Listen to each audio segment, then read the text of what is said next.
Chapter 706, Changes of the Holy Empire. 1. Jian Chen used the space gate at Dazhou Kingdom without any hindrance, directly traveling to Qinhuang Kingdom. This time, the destination for the space gate was clearly more accurate than the times before, directly materializing in a region of rural wilderness in the Qinhuang Kingdom. Jian Chen passed through the space gate and arrived at Qinhuang Kingdom. He appeared in an unfamiliar area of wilderness.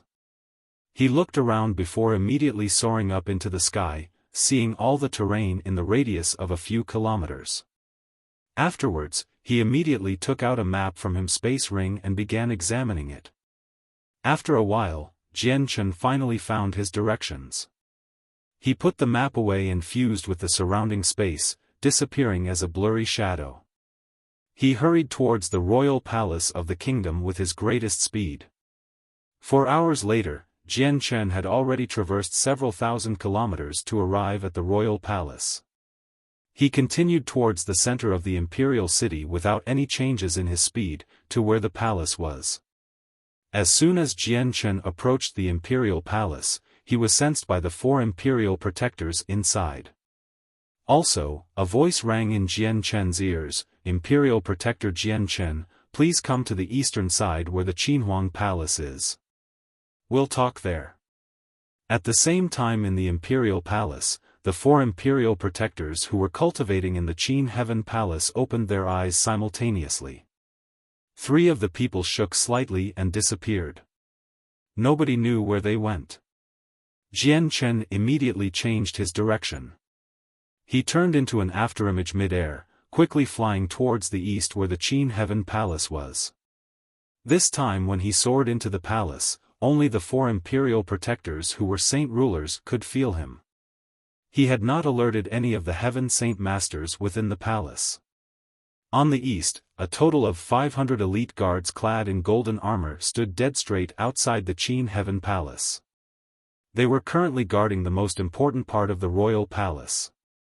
Just at this moment, above the open square outside the palace, a figure descended extremely quickly with a blur.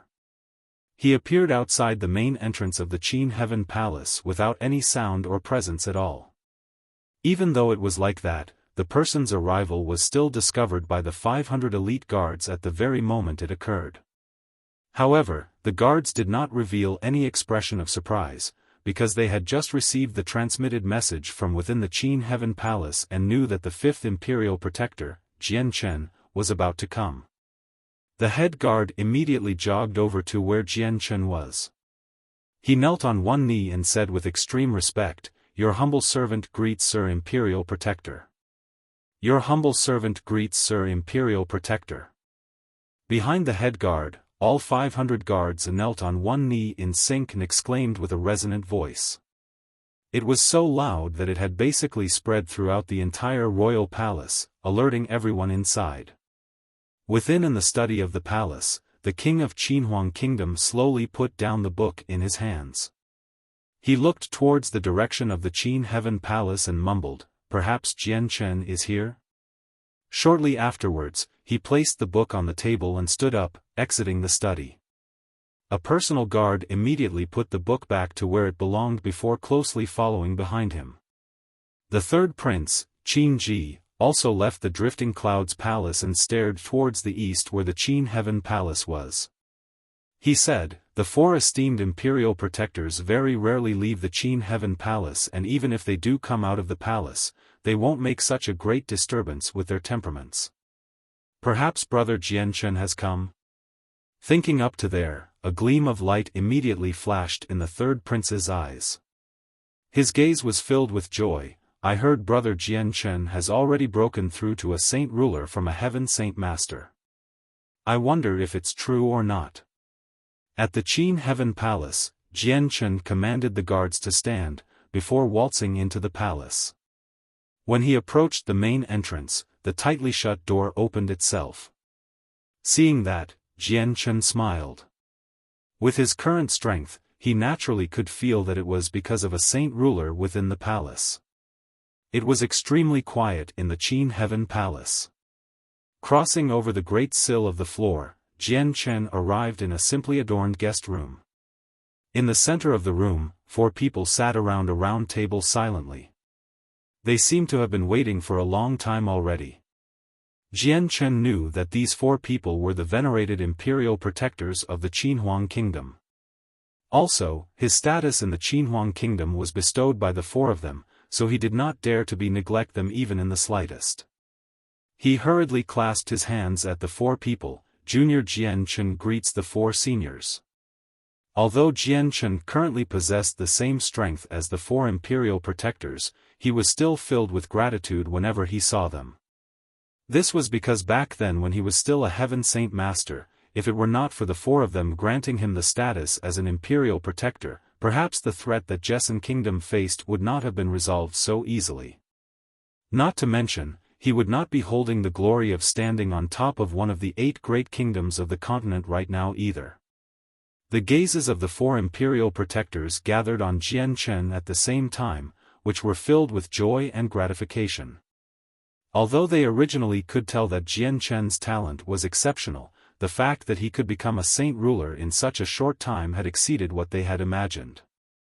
At this every moment, the 4 highly esteemed imperial protectors all rejoiced secretly and were glad that they possessed the insight to make Jian Chen an imperial protector of the Qinhuang kingdom back then.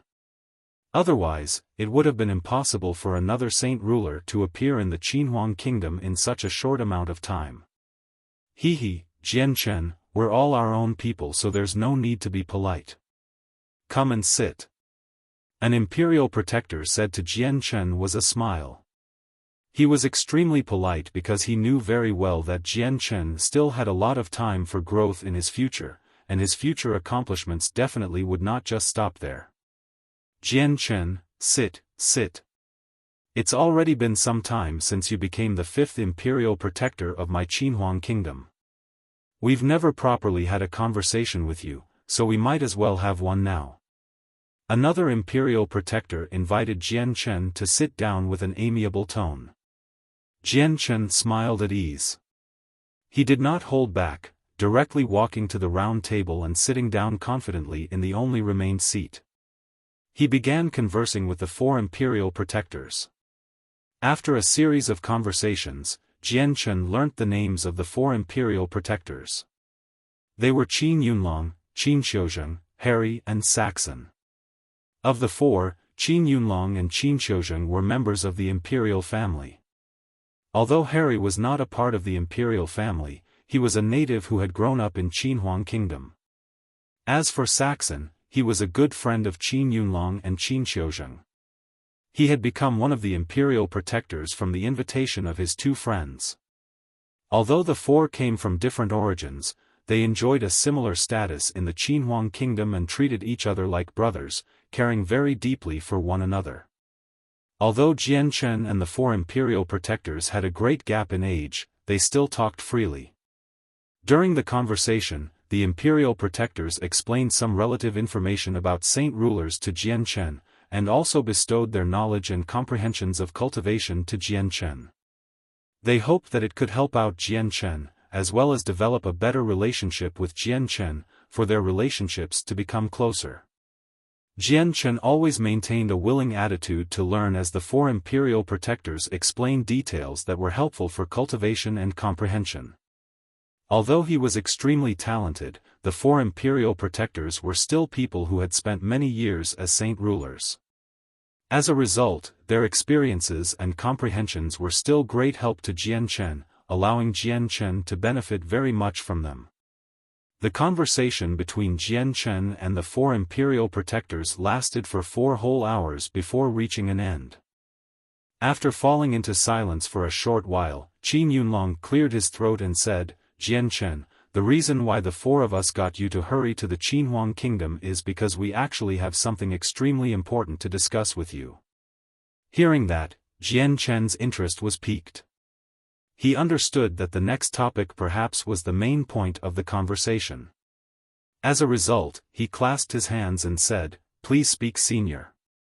Qin Yunlong thought over it slightly, collecting his thoughts.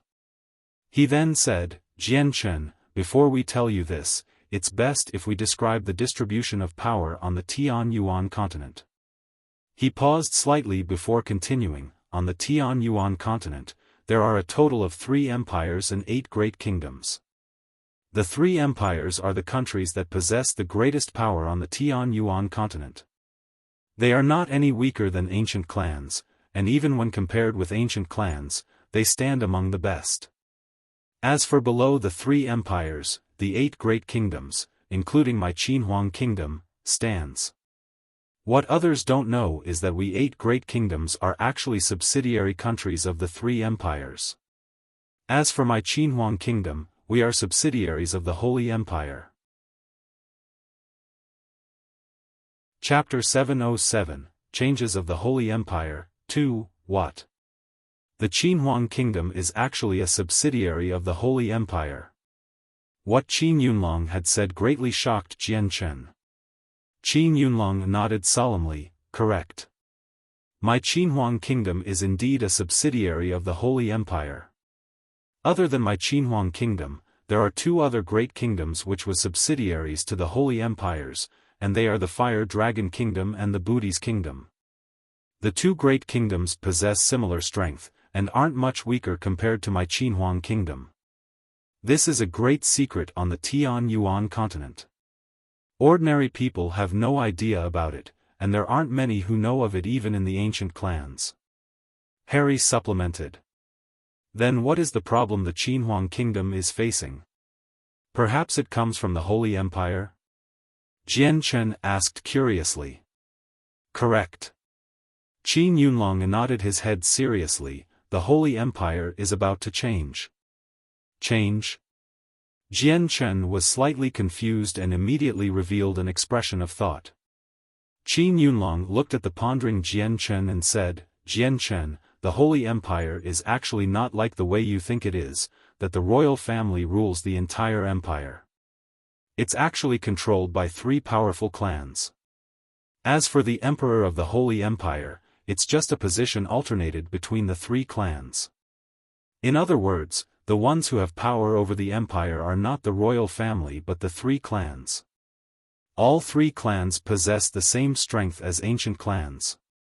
Each clan has always been mutually impeded like the legs on a tripod, but the root of the problem this time is that the balance has been broken.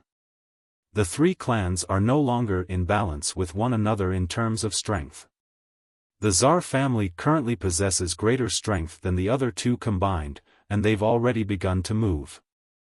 I believe they will move against the 2 other clans, the Kazda clan and the Kara clan, to seize power to rule the empire all by themselves. As for my Qinhuang kingdom, we are subsidiaries of the Kara clan. As subsidiaries of the 3 clans, they've already sucked our Qinhuang kingdom and the other 2 great kingdoms into their fight. We're unable to act independently, so our Qinhuang kingdom will probably encounter problems in the close future. Hearing what was said, Jian Chen could not help but think about the moment in the finals of the gathering of mercenaries.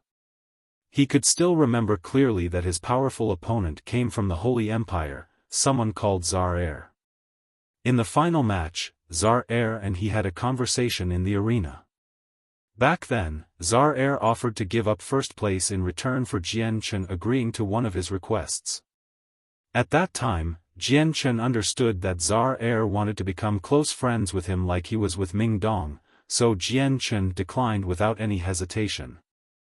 This was because he could already hear from how Tsar Air spoke that there was a terrifying power battle attempting to drag him in. It was just that Jian Chen had never thought he would still be dragged into it a few years later. However, his status was rather different from what it was before. The Holy Empire holds the only chance for me to become a Class 7 Radiant Saint Master. I have to go there. But now, I, Jian Chen, will have to participate in the fight for power between the 3 clans. Perhaps this is fate? Jian Chen thought. Jian Chen, originally, the 4 of us did not want you to get involved, but with our current grim situation, it's not about us 4 anymore.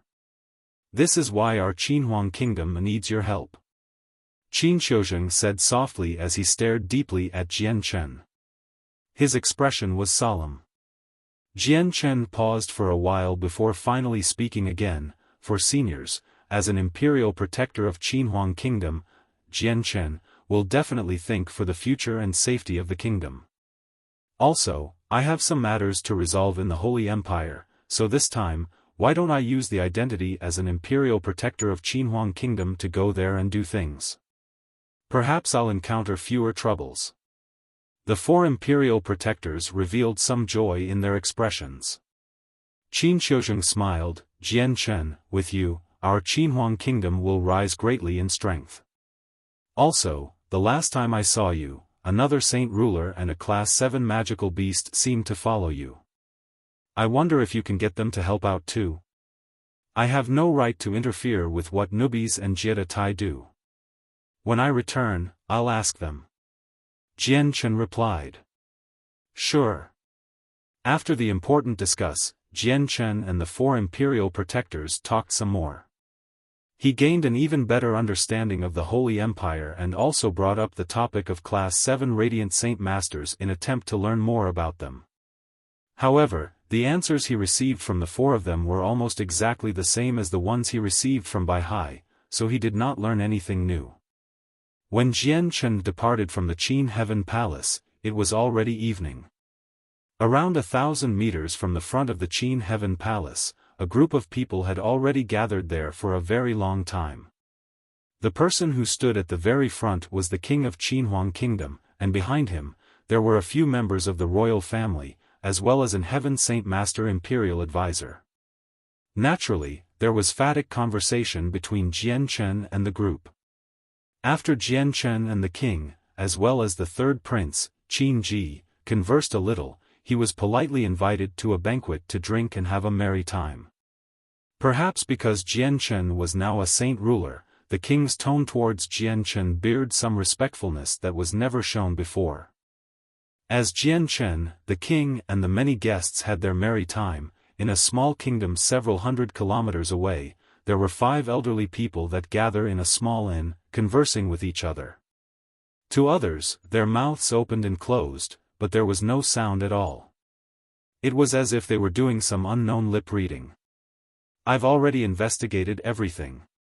This Jian Chen is a saint ruler and he's not that weak. He's formed a mercenary group, and it's called the Flame Mercenaries or something. Other than him, there are another 2 saint rulers there," an elderly man said. "Then have you investigated whether Jian Chen carries a winged cub that's completely white?" an old man beside him asked. The person who was responsible for the investigations nodded, "I've naturally investigated everything important, and the outcome isn't disappointing. Jian Chen indeed carries a cub like that. The cub should be what the king wants. Since Jian Chen is the captain of the Flame Mercenaries, he definitely must be at the mercenary headquarters. Let's just go directly to the Flame Mercenaries and after we get the cub, we'll hand it directly to the king. We can obtain the other 2 monster cores with that. Okay, let's go straight to the Flame Mercenaries." On the next day, in the headquarters of the Flame Mercenaries, all the central members dined together for breakfast. Ever since the Class 7 magical beast Nubis entered the human world, he was deeply attracted to the food of humans. As a result, he would not miss any of the 3 meals in a day, and every time he ate, he would eat an amount that could feed 10 ordinary people, or even beyond that. He currently sat with Ming Dong, Yu Yu, Bai Lian and others around a large round table, wolfing down his breakfast. In front of him, there was already a large pile of plates. "This roast meat is pretty good. I, the great Nubis, have never tried something this great. Yes, and this dessert, give me a few serving for every meal every day. The more the better." Nubis chattered as he wolfed down the roast meat in the plate. "Sir Nubis the Great, you don't need to worry. As long as you stay with our Flame Mercenaries, Bai Lian can guarantee that we will treat you with large portions of delicious food every day." Bai Lian smiled sweetly at Nubis. Nubis raised his hand to glance at Bai Lian and derided, "I, the great Nubis, know exactly what you're thinking in your silly brain. You want to use these delicious foods that can be bought with purple coins to bribe me. You're underestimating me, the great Nubis, too much. I am a dignified Class 7 magical beast. I would never fall so low. The people conversed as they ate on the dining table. After being associated with Nubis for some time, they all knew about Nubis's temperament. As a result, when they spoke to him, they respected him very much, avoiding his bottom line or making him lose his temper.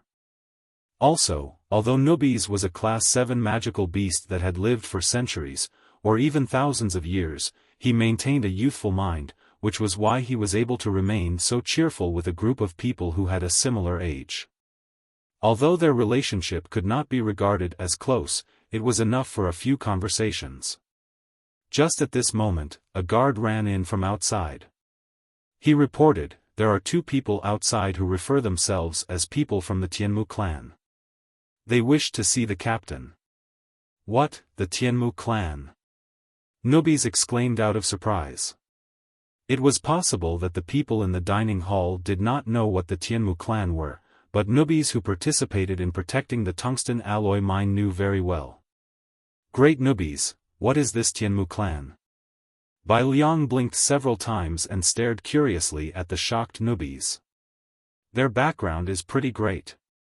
They're people from an ancient clan and seem to have some connections with Jianchen. Everyone should go receive them together," Nubis said. Shortly afterwards, the core members of the Flame Mercenaries did not bother to continue breakfast. They all left the dining hall, walking towards the outside. When they arrived at the main entrance of the palace, they saw a flirtatious-looking girl who seemed to be in her 20s, standing silently outside the entrance. She was Tianmu Ling. Beside Tianmu Ling, there was an old woman. The old woman had peppered gray hair and her gaze was deep. She carried a dragon-headed cane and seemed just like an ordinary old person. Jianchen had basically let Bai Lian and Yu Yu, who were good at managing things, handle all the matters of the Flame Mercenaries. As Jianchen was not currently present, Bai Lian and Yu Yu possessed the greatest authority. They had already learnt of their identities from Nubis beforehand, so when they met, they immediately escorted the two people into the palace politely. Chapter 708, Hurrying to Qinhuang Kingdom. Jianchen left as soon as he gifted Coiled Dragon Mountain to the Tianqin clan. He directly traveled towards the neighboring Dazhou Kingdom, as he wanted to use the space gate there to go to Qinhuang Kingdom. It would save him a lot of traveling time. As for whether the Tianqin clan could maintain possession of the only spirit mountain in a radius of tens of thousand kilometers, it was not something Jianchen needed to worry about. He knew that once the news of the Tianqin clan had the support of a saint ruler had spread, no one would attempt to obtain Coiled Dragon Mountain, unless they were organizations that did not fear saint rulers.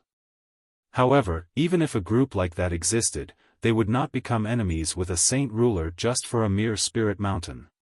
Since the Tianqin clan now possessed the spirit mountain, their overall strength should increase without much time. After all, the energy of the world was twice as abundant on Coiled Dragon Mountain than other places, so cultivating there would become twice as easy. Jianchen used spatial force to quickly fly at an altitude of several dozen of kilometers. As for cat-sized white tiger, it was currently curled up tightly on Jianchen's shoulder, sleeping. It was still digesting the medicinal effects of the heavenly resources. The primordial god silk appeared in Jianchen's hands again.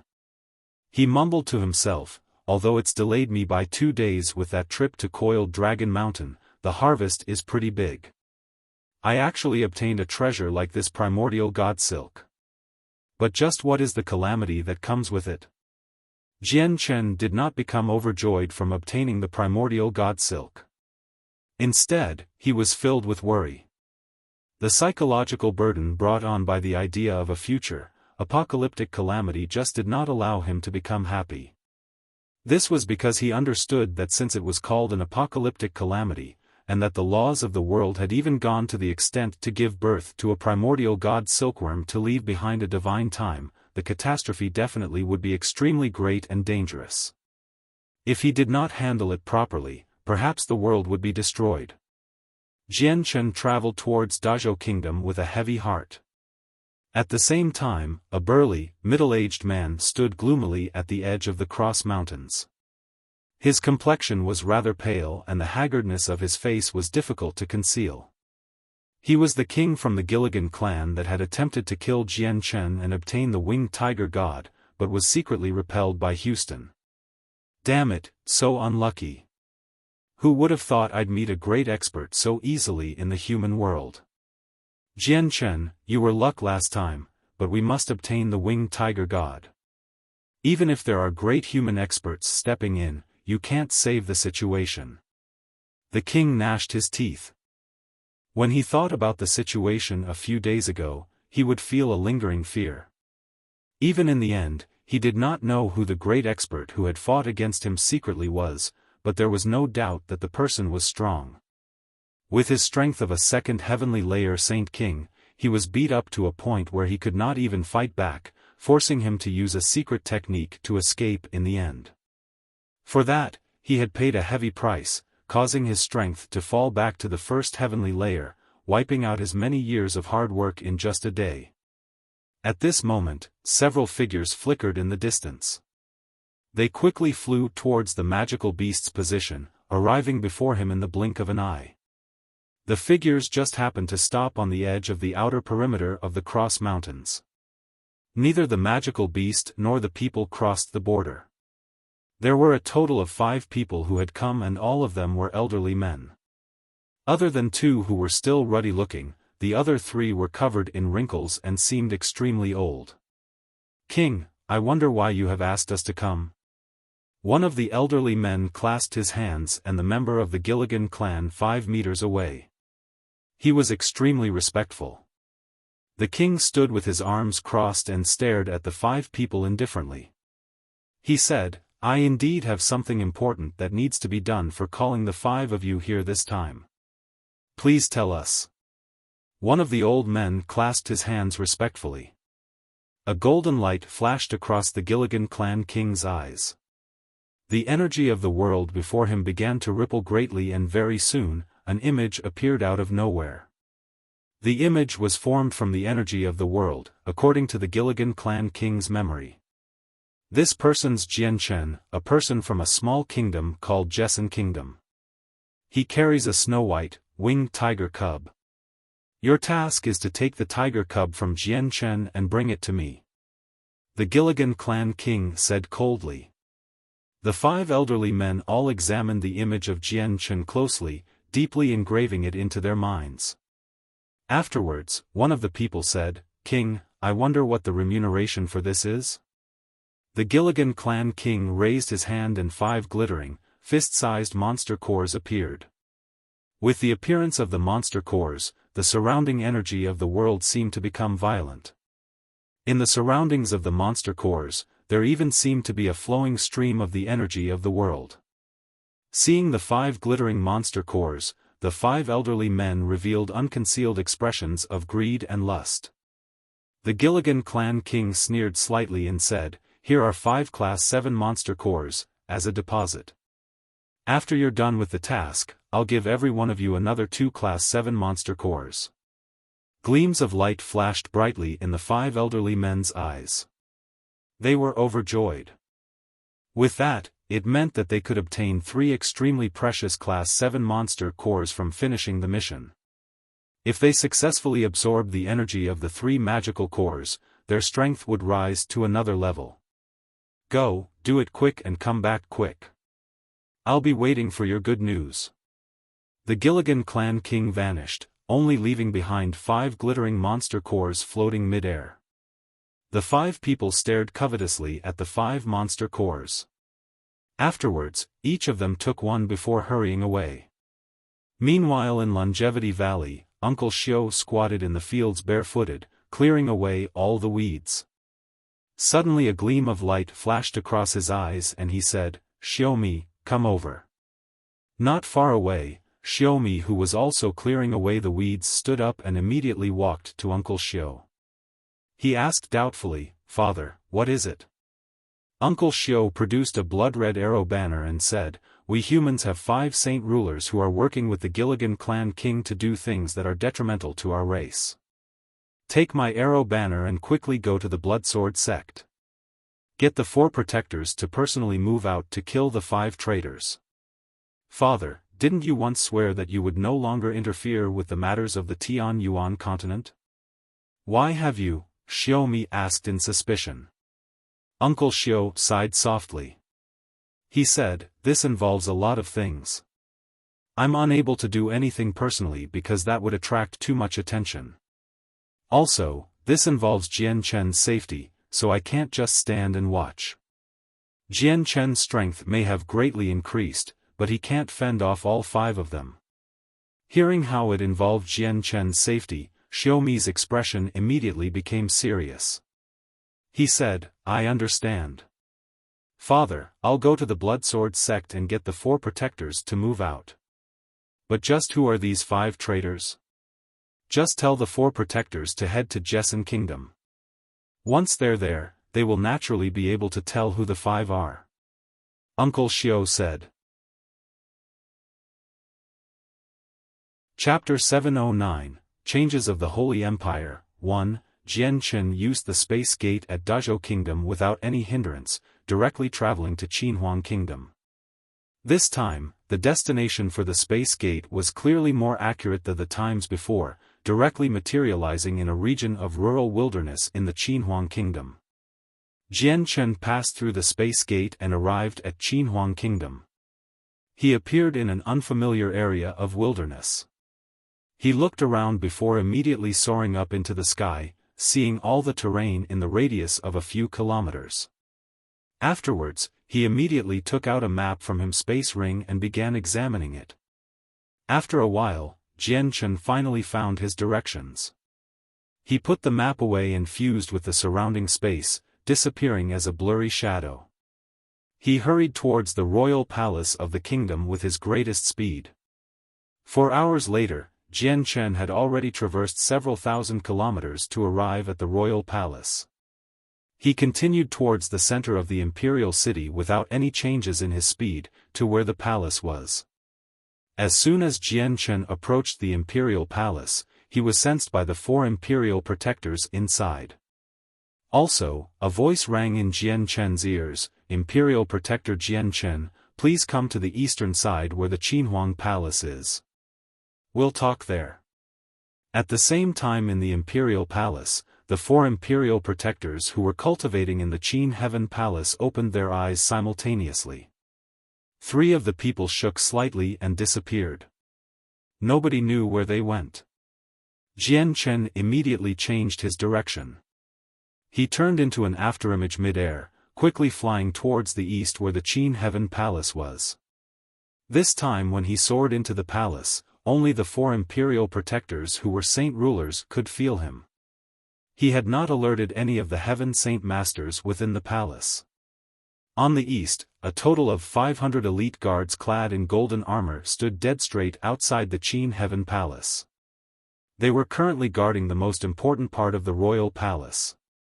Just at this moment, above the open square outside the palace, a figure descended extremely quickly with a blur. He appeared outside the main entrance of the Qin Heaven Palace without any sound or presence at all. Even though it was like that, the person's arrival was still discovered by the 500 elite guards at the very moment it occurred. However, the guards did not reveal any expression of surprise, because they had just received the transmitted message from within the Qin Heaven Palace and knew that the 5th Imperial Protector, Jian Chen, was about to come. The head guard immediately jogged over to where Jian Chen was. He knelt on one knee and said with extreme respect, "Your humble servant greets Sir Imperial Protector." "Your humble servant greets Sir Imperial Protector." Behind the head guard, all 500 guards knelt on one knee in sync and exclaimed with a resonant voice. It was so loud that it had basically spread throughout the entire royal palace, alerting everyone inside. Within in the study of the palace, the king of Qinhuang Kingdom slowly put down the book in his hands. He looked towards the direction of the Qin Heaven Palace and mumbled, "Perhaps Jian Chen is here?" Shortly afterwards, he placed the book on the table and stood up, exiting the study. A personal guard immediately put the book back to where it belonged before closely following behind him. The third prince, Qin Ji, also left the drifting clouds palace and stared towards the east where the Qin Heaven Palace was. He said, "The four esteemed imperial protectors very rarely leave the Qin Heaven Palace, and even if they do come out of the palace, they won't make such a great disturbance with their temperaments. Perhaps brother Jianchen has come?" Thinking up to there, a gleam of light immediately flashed in the third prince's eyes. His gaze was filled with joy. "I heard brother Jianchen has already broken through to a saint ruler from a heaven saint master. I wonder if it's true or not." At the Qin Heaven Palace, Jianchen commanded the guards to stand, before waltzing into the palace. When he approached the main entrance, the tightly shut door opened itself. Seeing that, Jianchen smiled. With his current strength, he naturally could feel that it was because of a saint ruler within the palace. It was extremely quiet in the Qin Heaven Palace. Crossing over the great sill of the floor, Jianchen arrived in a simply adorned guest room. In the center of the room, 4 people sat around a round table silently. They seemed to have been waiting for a long time already. Jianchen knew that these 4 people were the venerated imperial protectors of the Qinhuang Kingdom. Also, his status in the Qinhuang Kingdom was bestowed by the 4 of them, so he did not dare to neglect them even in the slightest. He hurriedly clasped his hands at the 4 people. Junior Jianchen greets the 4 seniors. Although Jianchen currently possessed the same strength as the 4 imperial protectors, he was still filled with gratitude whenever he saw them. This was because back then when he was still a heaven saint master, if it were not for the 4 of them granting him the status as an imperial protector, perhaps the threat that Jessen Kingdom faced would not have been resolved so easily. Not to mention, he would not be holding the glory of standing on top of one of the 8 great kingdoms of the continent right now either. The gazes of the 4 imperial protectors gathered on Jianchen at the same time, which were filled with joy and gratification. Although they originally could tell that Jianchen's talent was exceptional, the fact that he could become a saint ruler in such a short time had exceeded what they had imagined. At this every moment, the 4 highly esteemed imperial protectors all rejoiced secretly and were glad that they possessed the insight to make Jianchen an imperial protector of the Qinhuang Kingdom back then. Otherwise, it would have been impossible for another saint ruler to appear in the Qinhuang Kingdom in such a short amount of time. He, Jianchen, we're all our own people, so there's no need to be polite. Come and sit. An imperial protector said to Jianchen with a smile. He was extremely polite because he knew very well that Jianchen still had a lot of time for growth in his future, and his future accomplishments definitely would not just stop there. Jianchen, sit. It's already been some time since you became the 5th imperial protector of my Qinhuang Kingdom. We've never properly had a conversation with you, so we might as well have one now. Another imperial protector invited Jianchen to sit down with an amiable tone. Jianchen smiled at ease. He did not hold back, directly walking to the round table and sitting down confidently in the only remained seat. He began conversing with the 4 imperial protectors. After a series of conversations, Jianchen learnt the names of the 4 imperial protectors. They were Qin Yunlong, Qin Xiuzheng, Harry and Saxon. Of the 4, Qin Yunlong and Qin Xiuzheng were members of the imperial family. Although Harry was not a part of the imperial family, he was a native who had grown up in Qinhuang Kingdom. As for Saxon, he was a good friend of Qin Yunlong and Qin Xiuzheng. He had become one of the imperial protectors from the invitation of his 2 friends. Although the 4 came from different origins, they enjoyed a similar status in the Qinhuang Kingdom and treated each other like brothers, caring very deeply for one another. Although Jianchen and the 4 imperial protectors had a great gap in age, they still talked freely. During the conversation, the imperial protectors explained some relative information about saint rulers to Jianchen, and also bestowed their knowledge and comprehensions of cultivation to Jianchen. They hoped that it could help out Jianchen, as well as develop a better relationship with Jianchen, for their relationships to become closer. Jianchen always maintained a willing attitude to learn as the 4 imperial protectors explained details that were helpful for cultivation and comprehension. Although he was extremely talented, the four imperial protectors were still people who had spent many years as saint rulers. As a result, their experiences and comprehensions were still great help to Jian Chen, allowing Jian Chen to benefit very much from them. The conversation between Jian Chen and the four imperial protectors lasted for 4 whole hours before reaching an end. After falling into silence for a short while, Qin Yunlong cleared his throat and said, "Jian Chen, the reason why the four of us got you to hurry to the Qinhuang kingdom is because we actually have something extremely important to discuss with you." Hearing that, Jian Chen's interest was piqued. He understood that the next topic perhaps was the main point of the conversation. As a result, he clasped his hands and said, "Please speak, senior." Qin Yunlong thought over it slightly, collecting his thoughts. He then said, "Jian Chen, before we tell you this, it's best if we describe the distribution of power on the Tianyuan continent." He paused slightly before continuing. On the Tianyuan continent, there are a total of 3 empires and 8 great kingdoms. The 3 empires are the countries that possess the greatest power on the Tianyuan continent. They are not any weaker than ancient clans, and even when compared with ancient clans, they stand among the best. As for below the 3 empires, the 8 great kingdoms, including my Qinhuang kingdom, stands. What others don't know is that we 8 great kingdoms are actually subsidiary countries of the 3 empires. As for my Qinhuang kingdom, we are subsidiaries of the Holy Empire.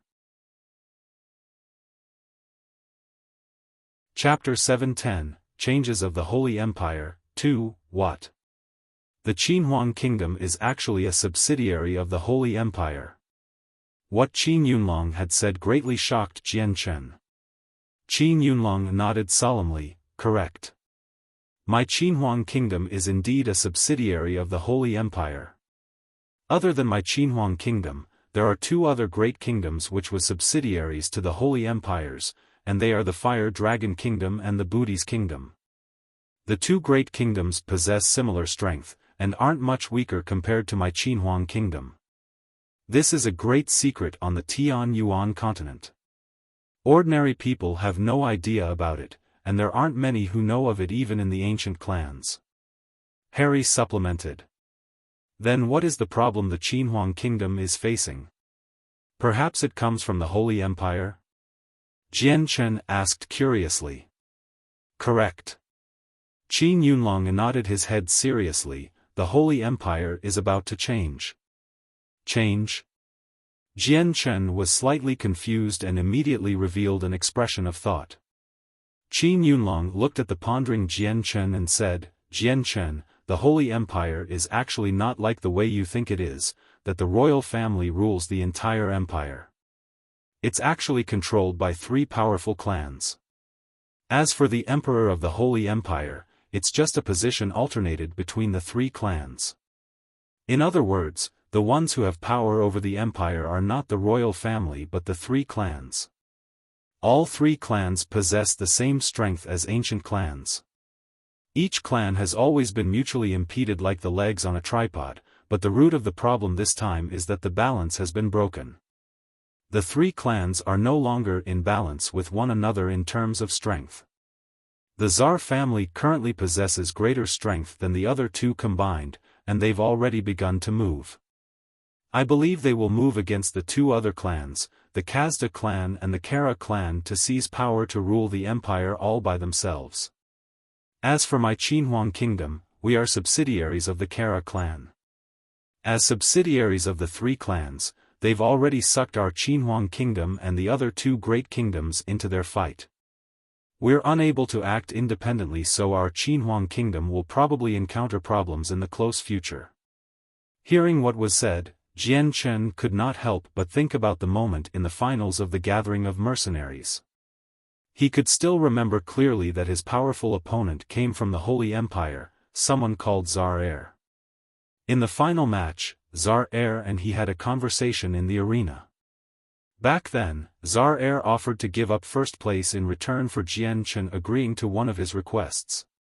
At that time, Jian Chen understood that Tsar wanted to become close friends with him like he was with Ming Dong, so Jian Chen declined without any hesitation.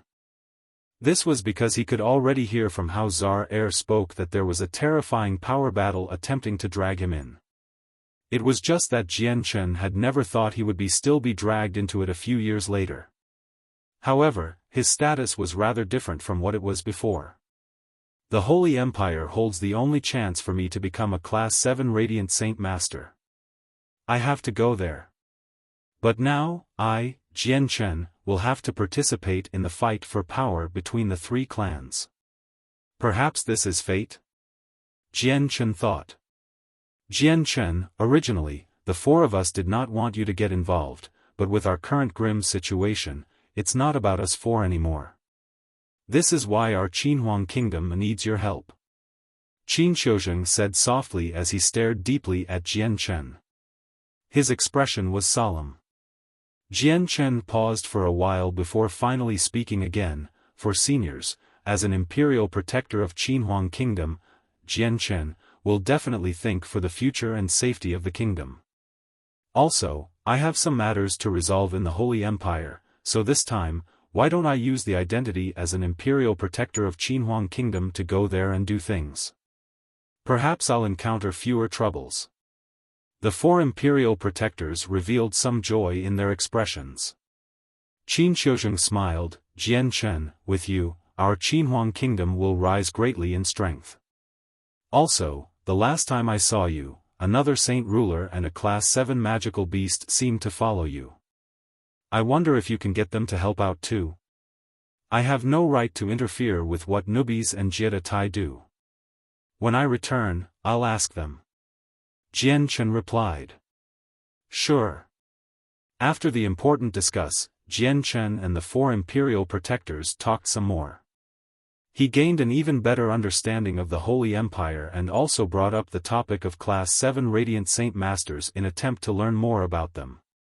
However, the answers he received from the four of them were almost exactly the same as the ones he received from Bai Hai, so he did not learn anything new. When Jian Chen departed from the Qin Heaven Palace, it was already evening. Around 1,000 meters from the front of the Qin Heaven Palace, a group of people had already gathered there for a very long time.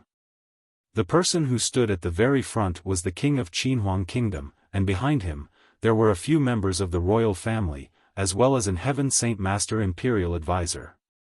Naturally, there was phatic conversation between Jian Chen and the group. After Jian Chen and the king, as well as the third prince, Qin Ji, conversed a little, he was politely invited to a banquet to drink and have a merry time. Perhaps because Jian Chen was now a saint ruler, the king's tone towards Jian Chen bared some respectfulness that was never shown before. As Jian Chen, the king and the many guests had their merry time, in a small kingdom several hundred kilometers away, there were 5 elderly people that gather in a small inn, conversing with each other. To others, their mouths opened and closed, but there was no sound at all. It was as if they were doing some unknown lip reading. I've already investigated everything. This Jian Chen is a saint ruler and he's not that weak. He's formed a mercenary group, and it's called the Flame Mercenaries or something. Other than him, there are another 2 saint rulers there. An elderly man said. Then have you investigated whether Jian Chen carries a winged cub that's completely white? An old man beside him asked. The person who was responsible for the investigations nodded. I've naturally investigated everything important, and the outcome isn't disappointing. Jian Chen indeed carries a cub like that. The cub should be what the king wants. Since Jian Chen is the captain of the Flame Mercenaries, he definitely must be at the mercenary headquarters. Let's just go directly to the Flame Mercenaries and after we get the cub, we'll hand it directly to the king. We can obtain the other 2 monster cores with that. Okay, let's go straight to the Flame Mercenaries. On the next day, in the headquarters of the Flame Mercenaries, all the central members dined together for breakfast. Ever since the Class 7 magical beast Nubis entered the human world, he was deeply attracted to the food of humans. As a result, he would not miss any of the 3 meals in a day, and every time he ate, he would eat an amount that could feed 10 ordinary people, or even beyond that. He currently sat with Ming Dong, Yu Yu, Bai Lian and others around a large round table, wolfing down his breakfast. In front of him, there was already a large pile of plates. This roast meat is pretty good. I, the great newbies, have never tried something this great. Yes, and this dessert, give me a few serving for every meal every day. The more the better. Newbies chattered as he wolfed down the roast meat in the plate. Sir Newbies the Great, you don't need to worry. As long as you stay with our flame mercenaries, Bai Lian can guarantee that we will treat you with large portions of delicious food every day. Bai Lian smiled sweetly at Newbies. Newbies raised his hand to glance at Bai Lian and derided, I, the great Newbies, know exactly what you're thinking in your silly brain. You want to use these delicious foods that can be bought with purple coins to bribe me. You're underestimating me, the great Newbies, too much. I am a dignified Class 7 magical beast. I would never fall so low. The people conversed as they ate on the dining table. After being associated with Newbies for some time, they all knew about Newbies' temperament. As a result, when they spoke to him, they respected him very much, avoiding his bottom line or making him lose his temper. Also, although Newbies was a Class 7 magical beast that had lived for centuries, or even thousands of years, he maintained a youthful mind, which was why he was able to remain so cheerful with a group of people who had a similar age. Although their relationship could not be regarded as close, it was enough for a few conversations. Just at this moment, a guard ran in from outside. He reported, there are 2 people outside who refer themselves as people from the Tianmu clan. They wish to see the captain. What, the Tianmu clan? Newbies exclaimed out of surprise. It was possible that the people in the dining hall did not know what the Tianmu clan were, but newbies who participated in protecting the tungsten alloy mine knew very well. Great newbies, what is this Tianmu clan? Bai Liang blinked several times and stared curiously at the shocked newbies. Their background is pretty great. They're people from an ancient clan and seem to have some connections with Jian Chen. Everyone should go receive them together. Newbies said. Shortly afterwards, the core members of the Flame Mercenaries did not bother to continue breakfast. They all left the dining hall, walking towards the outside. When they arrived at the main entrance of the palace, they saw a flirtatious-looking girl who seemed to be in her 20s, standing silently outside the entrance. She was Tianmu Ling. Beside Tianmu Ling, there was an old woman. The old woman had peppered gray hair and her gaze was deep. She carried a dragon-headed cane and seemed just like an ordinary old person. Jian Chen had basically let Bai Lian and Yu Yu, who were good at managing things, handle all the matters of the Flame Mercenaries. As Jian Chen was not currently present, Bai Lian and Yu Yu possessed the greatest authority. They had already learnt of their identities from newbies beforehand, so when they met, they immediately escorted the 2 people into the palace politely.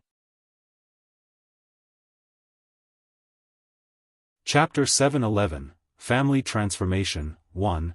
In the conference hall of the Flame Mercenaries, Tianmu Ling and the old woman were politely escorted to their seats. As for Bai Lian and Yu Yu, they received the guests enthusiastically. Tianmu Ling sipped some tea elegantly and shot a glance at Yu Yu and Bai Lian, the 2 girls who were even prettier than her. She said softly, I'm Tianmu Ling.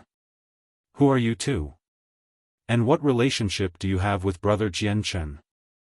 Hello sister Tianmu Ling. I'm Bai Lian. Jian Chen's my elder brother.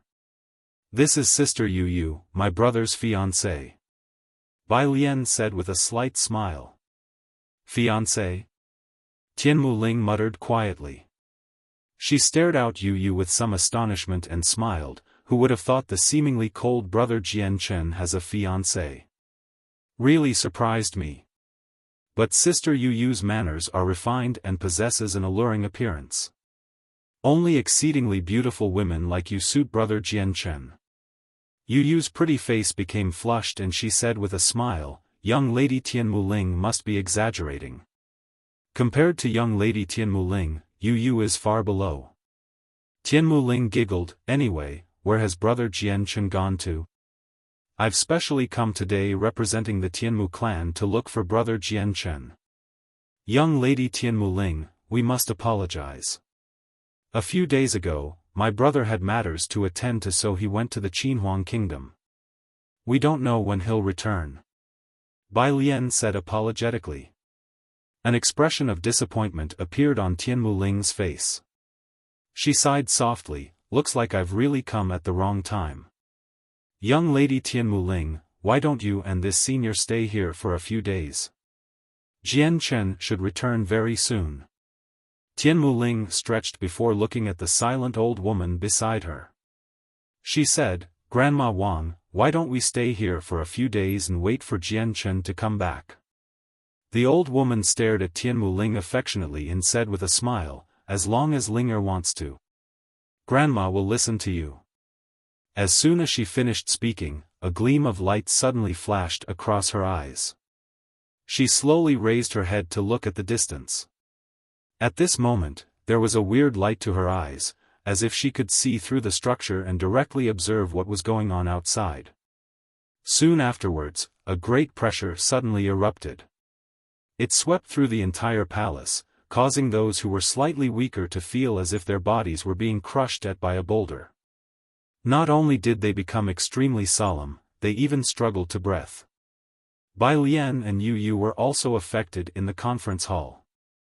Their complexions suddenly paled and their legs became powerless. They struggled to stand and almost fell down. The old woman on the seat sneered. She gently tapped the dragon-headed cane on the ground, and suddenly, the great pressure immediately vanished. Is the captain of the flame mercenaries, Jian Chen, here? Hurry up and come out. An old voice reverberated from the sky. It was like an explosion, extremely deafening, and it spread throughout the entire city. Everyone in the city heard it. In the sky above the flame mercenaries' headquarters, 5 figures had already appeared at some time. They stood erect in the sky like gods that had descended. Who is being so impudent outside? A cold snort resounded from the palace where the flame mercenaries were. Short afterwards, 3 great presences erupted from the palace simultaneously. Bai Hai, Jetta Tai, and Nubis flew out from the palace at the same time, stopping 100 meters away from the 5. They suppressed the great presence given off by the 5 people. Who would have thought the flame mercenaries would have 3 saint rulers? A little surprising. Of the 5 elderly men, one of they stared at the 3 people in disdain. Bai Hai observed the 5 people rather solemnly. He could feel the strength of the 5 people. 3 were 5th heavenly layer saint rulers, while the other 2 were in the 6th heavenly layer. Such a powerful lineup definitely was not something the 3 of them could deal with. Who are you? Why are you looking for my great-grandson? Bai Hai asked with a deep voice. The expression he currently displayed was not nice. The 5 people swept across the Bai Hai and the other 2. They did not find Jian Chen with them, so one of the people said rather impatiently, hurry up and tell Jian Chen to come out. We're looking for him for some matters. My great-grandson is not here. If you're looking for him, perhaps you've made the trip in vain. Bai Hai said with a deep voice. The 5 people did not come with good intentions, so he knew they were not friends but foe. The 5 elderly men became slightly gloomy. One of them said huskily, what, not here? Where's he gone? Hurry up and tell us. The person's tone was imperative and did not seem tolerant to any resistance, as if he was directly ordering Bai Hai and the other 2. Nubis was unable to maintain his composure. As a beast of antiquity, the pride within him did not allow anyone to speak in such a way to him. Under the situation in which his dignity was challenged, he would not feel any fear even if the opponents were 6th heavenly cycle saint rulers.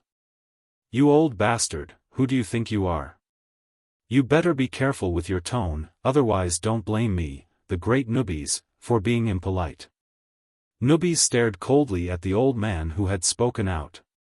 The old man was slightly stunned.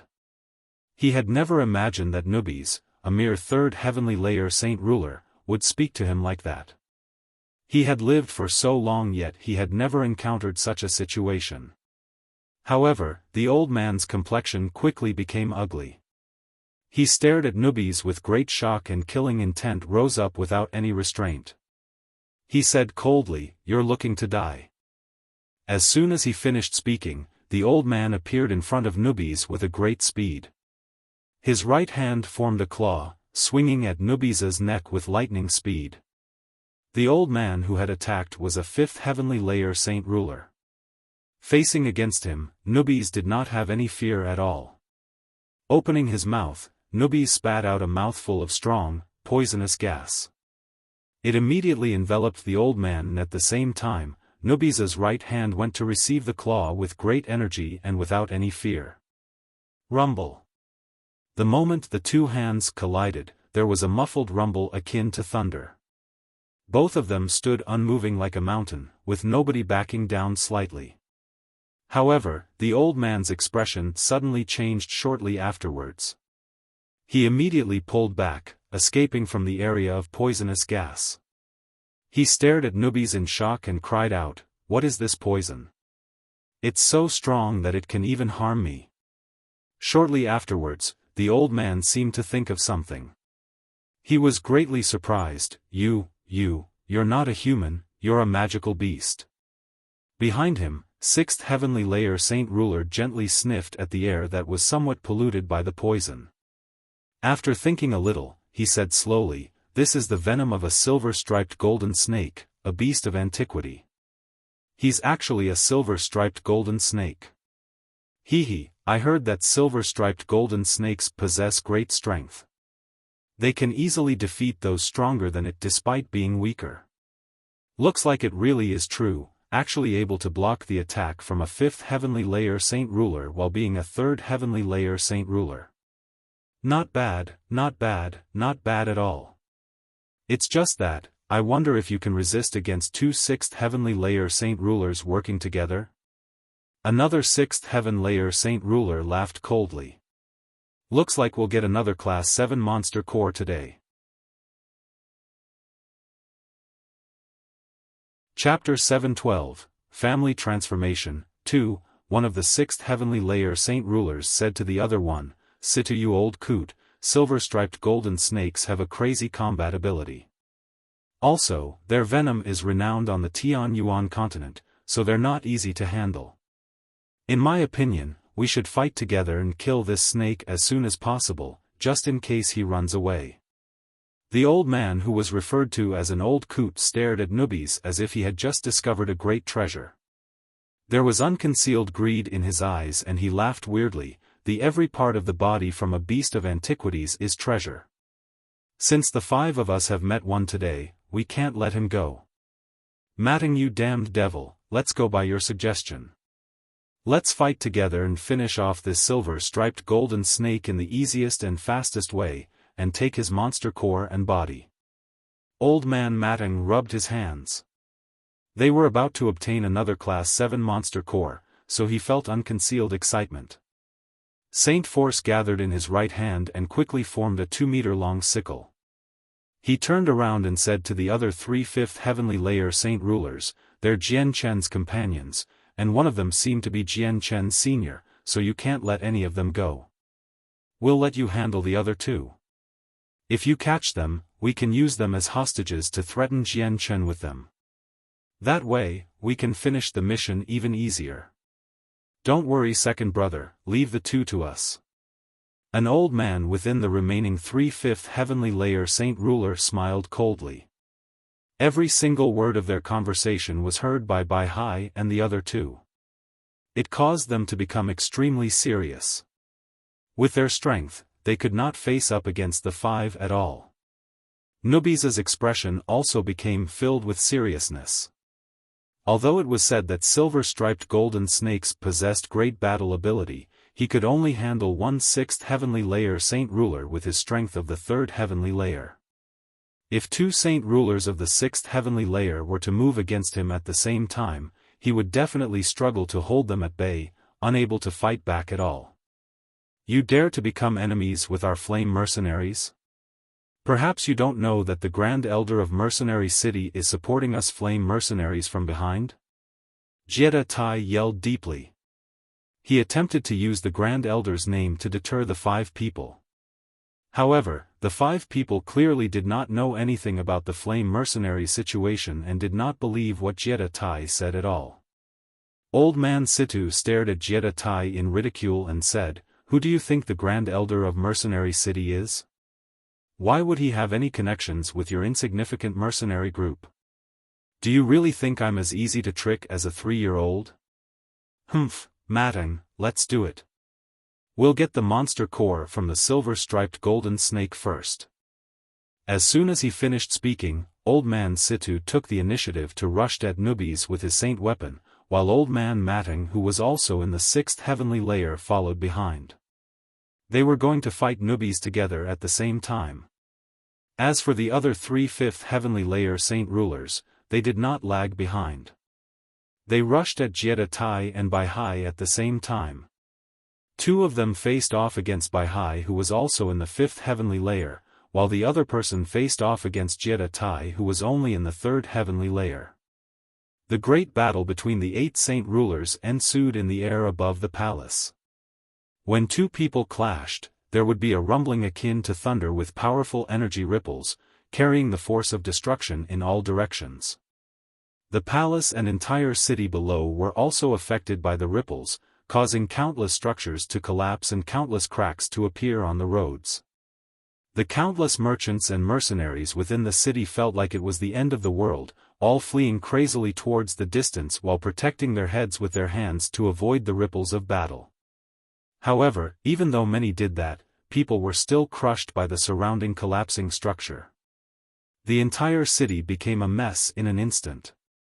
In the sky, as the difference in strength between the opponents was just too great, the weakest, Jie Tai, was injured by his opponent just from a few rounds of battle. He spat out blood as he fell from the sky, unable to battle anymore. Bai Hai was also suppressed by the 2 old men at a similar level to him, falling into a disadvantage, only able to defend but not attack. Nubis was the same, greatly suppressed by his 2 6th heavenly layer saint ruler opponents. Hiss. Suddenly, a hiss that seemed to be capable of ripping apart souls erupted from Nubis' mouth. Nubis quickly turned into his body as a magical beast. A huge, golden snake of several dozen kilometers in length hung in the sky, battling intensely against 2 6th heavenly layer saint rulers. Transforming into a magical beast, Nubis' ability in battle greatly increased. Just with his body as a beast of antiquity and the renowned venom, he could actually able to fight 2 6th heavenly layer saint rulers to a stalemate temporarily. However, as the 2 saint rulers used all their strength without holding anything back, Nubis became suppressed once again, only able to defend and not counterattack. In the end, Bai Hai was unable to persist against the overwhelming numbers. Not long after, he was injured by his opponent, falling out of the sky after spitting blood. He landed heavily on the ground, creating 2 great ditches.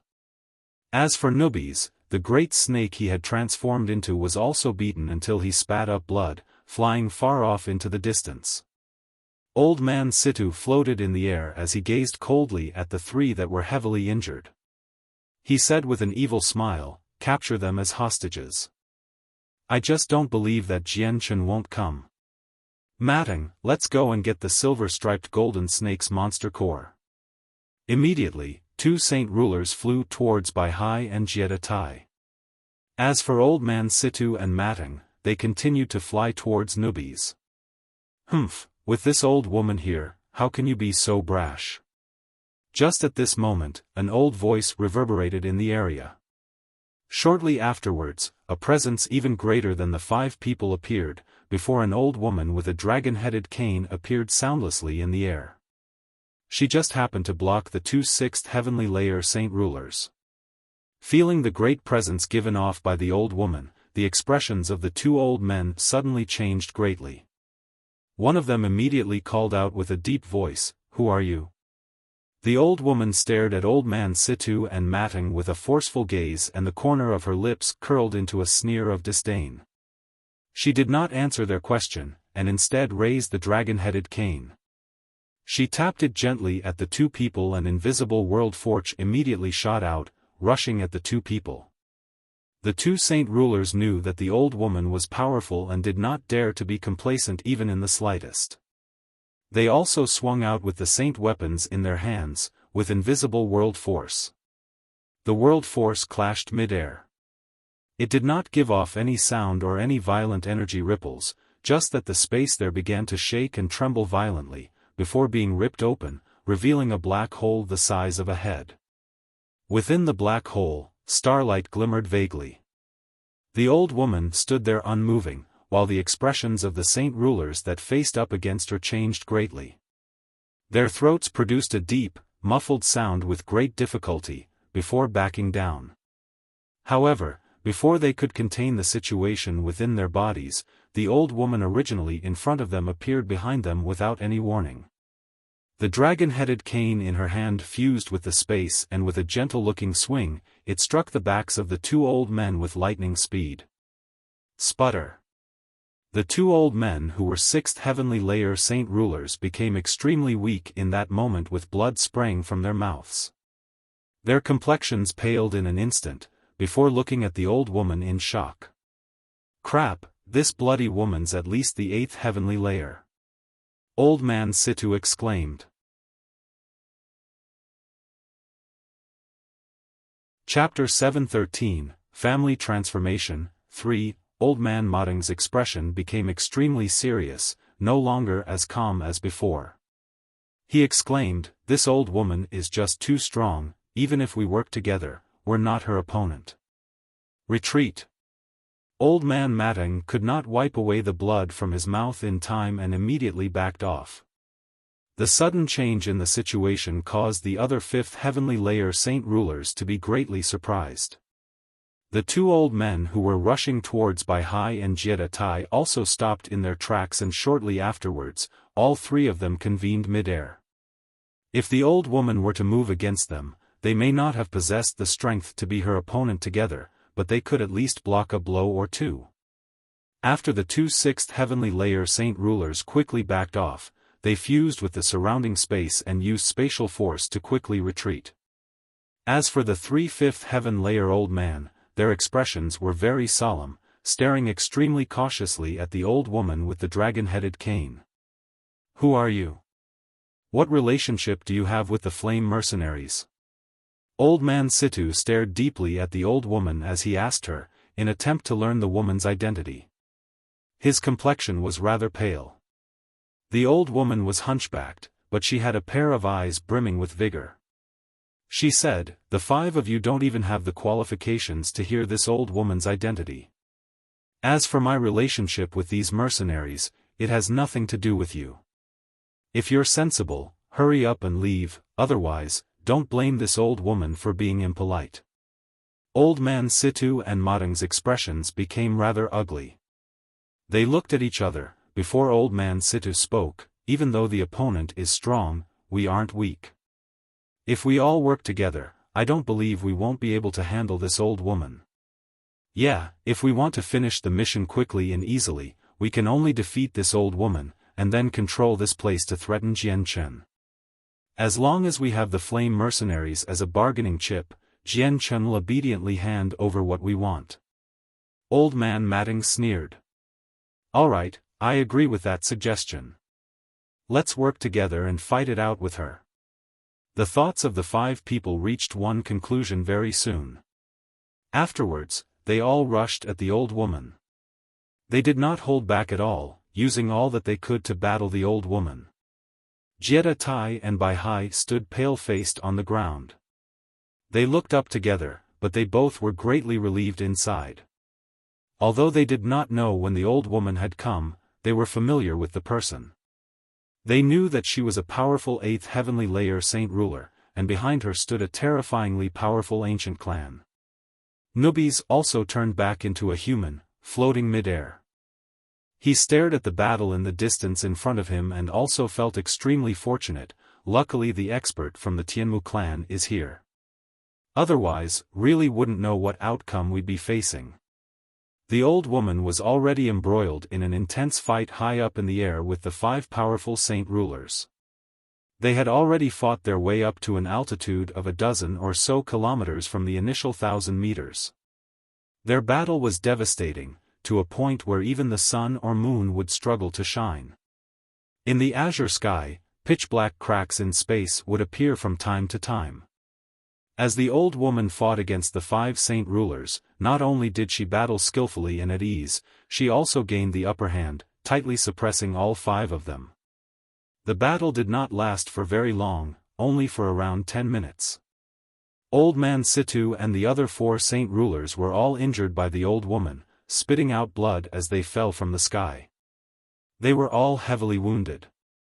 The 5 people were completely shocked. The strength of the old woman had greatly exceeded what they had believed.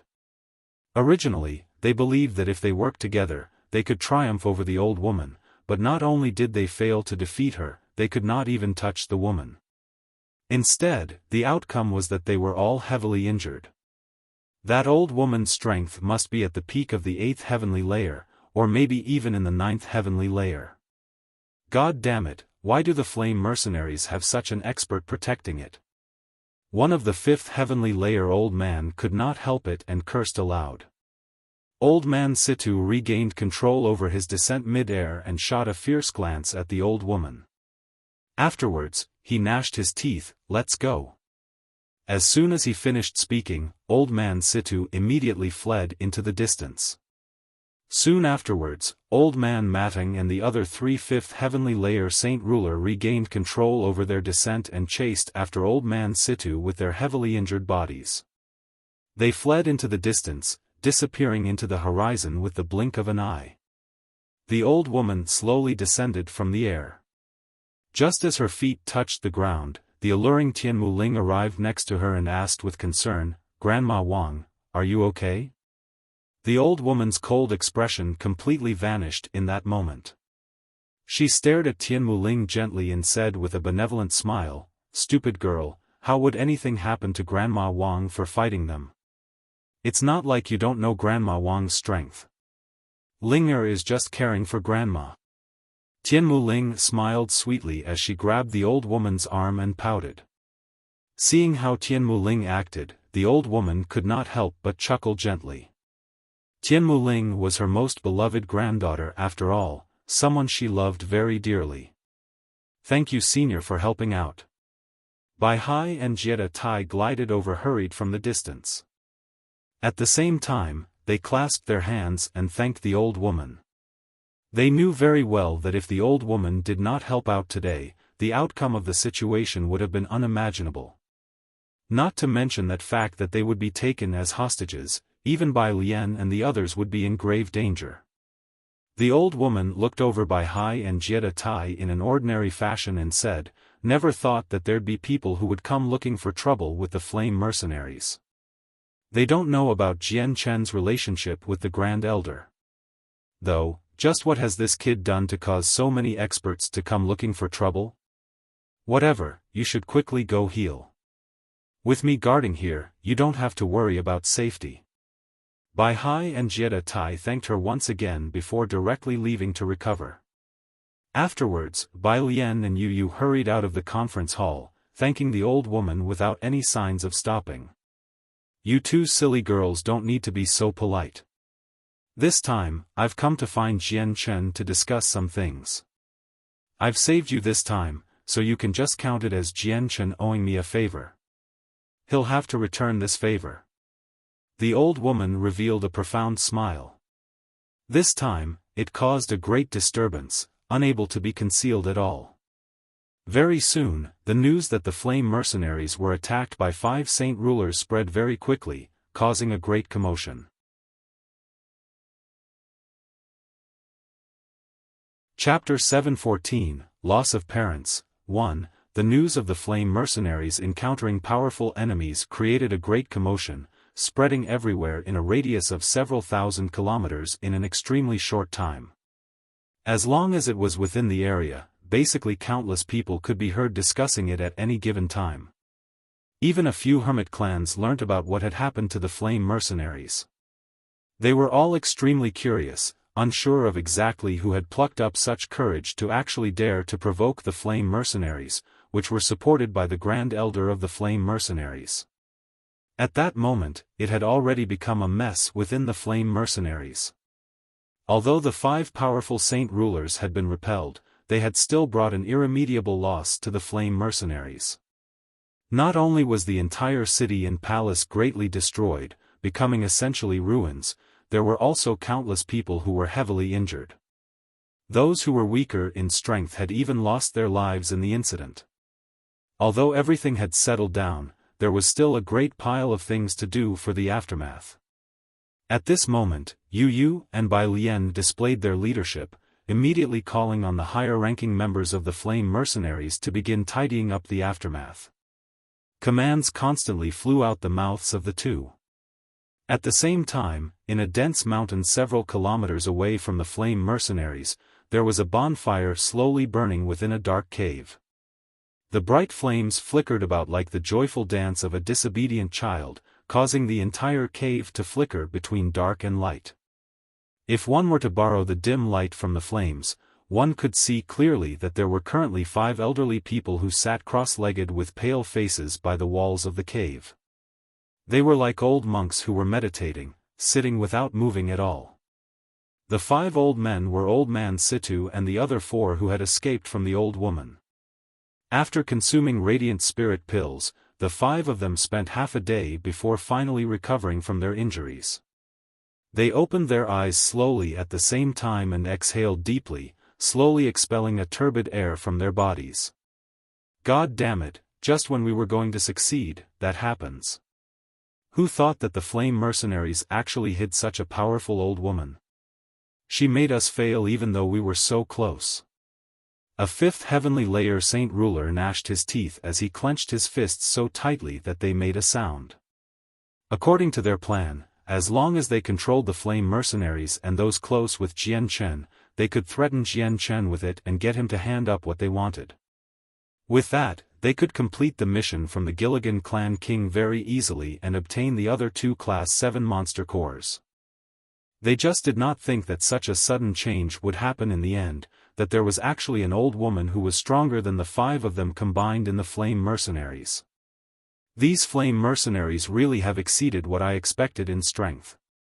Since they have an old woman who is at least in the 8th heavenly layer protecting them, the original plan definitely won't work. Looks like we have to return to the drawing board. Old Man Situ said as he pondered. When we first came here, we did not understand the entire situation, and we also know nothing about Jian Chen identity. I think we should go and investigate things about Jian Chen. It'll be good if we understand him more, as it'll help us determine what we should do next. Old Man Matting suggested. You're right. I feel that we should investigate some more about Jian Chen before thinking of other ideas to deal with him and get him to give us what we want. A 5th heavenly layer saint ruler said. Sure, though we shouldn't delay it. Let's move out right now and all go off to investigate about Jian Chen. We'll gather in this cave again after a day. Old Man Situ said. Soon after, the 5 people all left the cave, flying off in a direction they chose themselves. They all disappeared in the blink of an eye.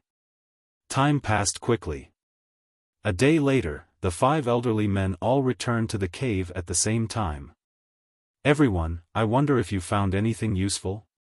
Old Man Situ seemed to be the backbone of the group, so he asked first. I've found some useful information. The captain of the flame mercenaries, Jian Chen, actually has another important identity, and that's the 4th young master, Changyang Xiangtian, of the Changyang clan. Also, he's a new imperial protector of the Qinhuang kingdom. Also, Jian Chen's a great genius. It's only been less than 50 years since he first started cultivating, and he's become a saint ruler. His talent really is unprecedented in history and probably unmatched in the future. I think that there's probably some great treasure on him, which is why he can improve at such a great rate. This Jian Chen probably inherited the legacy of some peerless expert. Otherwise, it's really hard to explain his speed in cultivation. The people explained what they had found in a few sentences, and the topic of the conversation slowly digressed from Jian Chen's identity to the treasures he possessed. However, as soon as they began talking about treasures, gleams of light flickered within the eyes of all five of them, all filled with greed. Old man Situ coughed lightly and said, "Our top priority is to find Jian Chen. Let's avoid the topic of treasures for now. As soon as we find Jian Chen, everything will be easily resolved. Not only can we finish the mission, everything he possesses will become ours. Yeah, let's first find Jian Chen. The Changyang Manor is Jian Chen's home. Since Jian Chen's not at the Flame Mercenaries, he must be at the Changyang Manor. Let's go there immediately, as fast as we can, just in case Jian Chen hears the news and flees." Old man Matang immediately stood up. He was unable to wait anymore, as if he feared that Jian Chen would escape. "Let's go to the Changyang Manor right now." The five saint ruler did not hesitate at all. They immediately departed from the cave and traveled towards Jessan Kingdom with their greatest speed.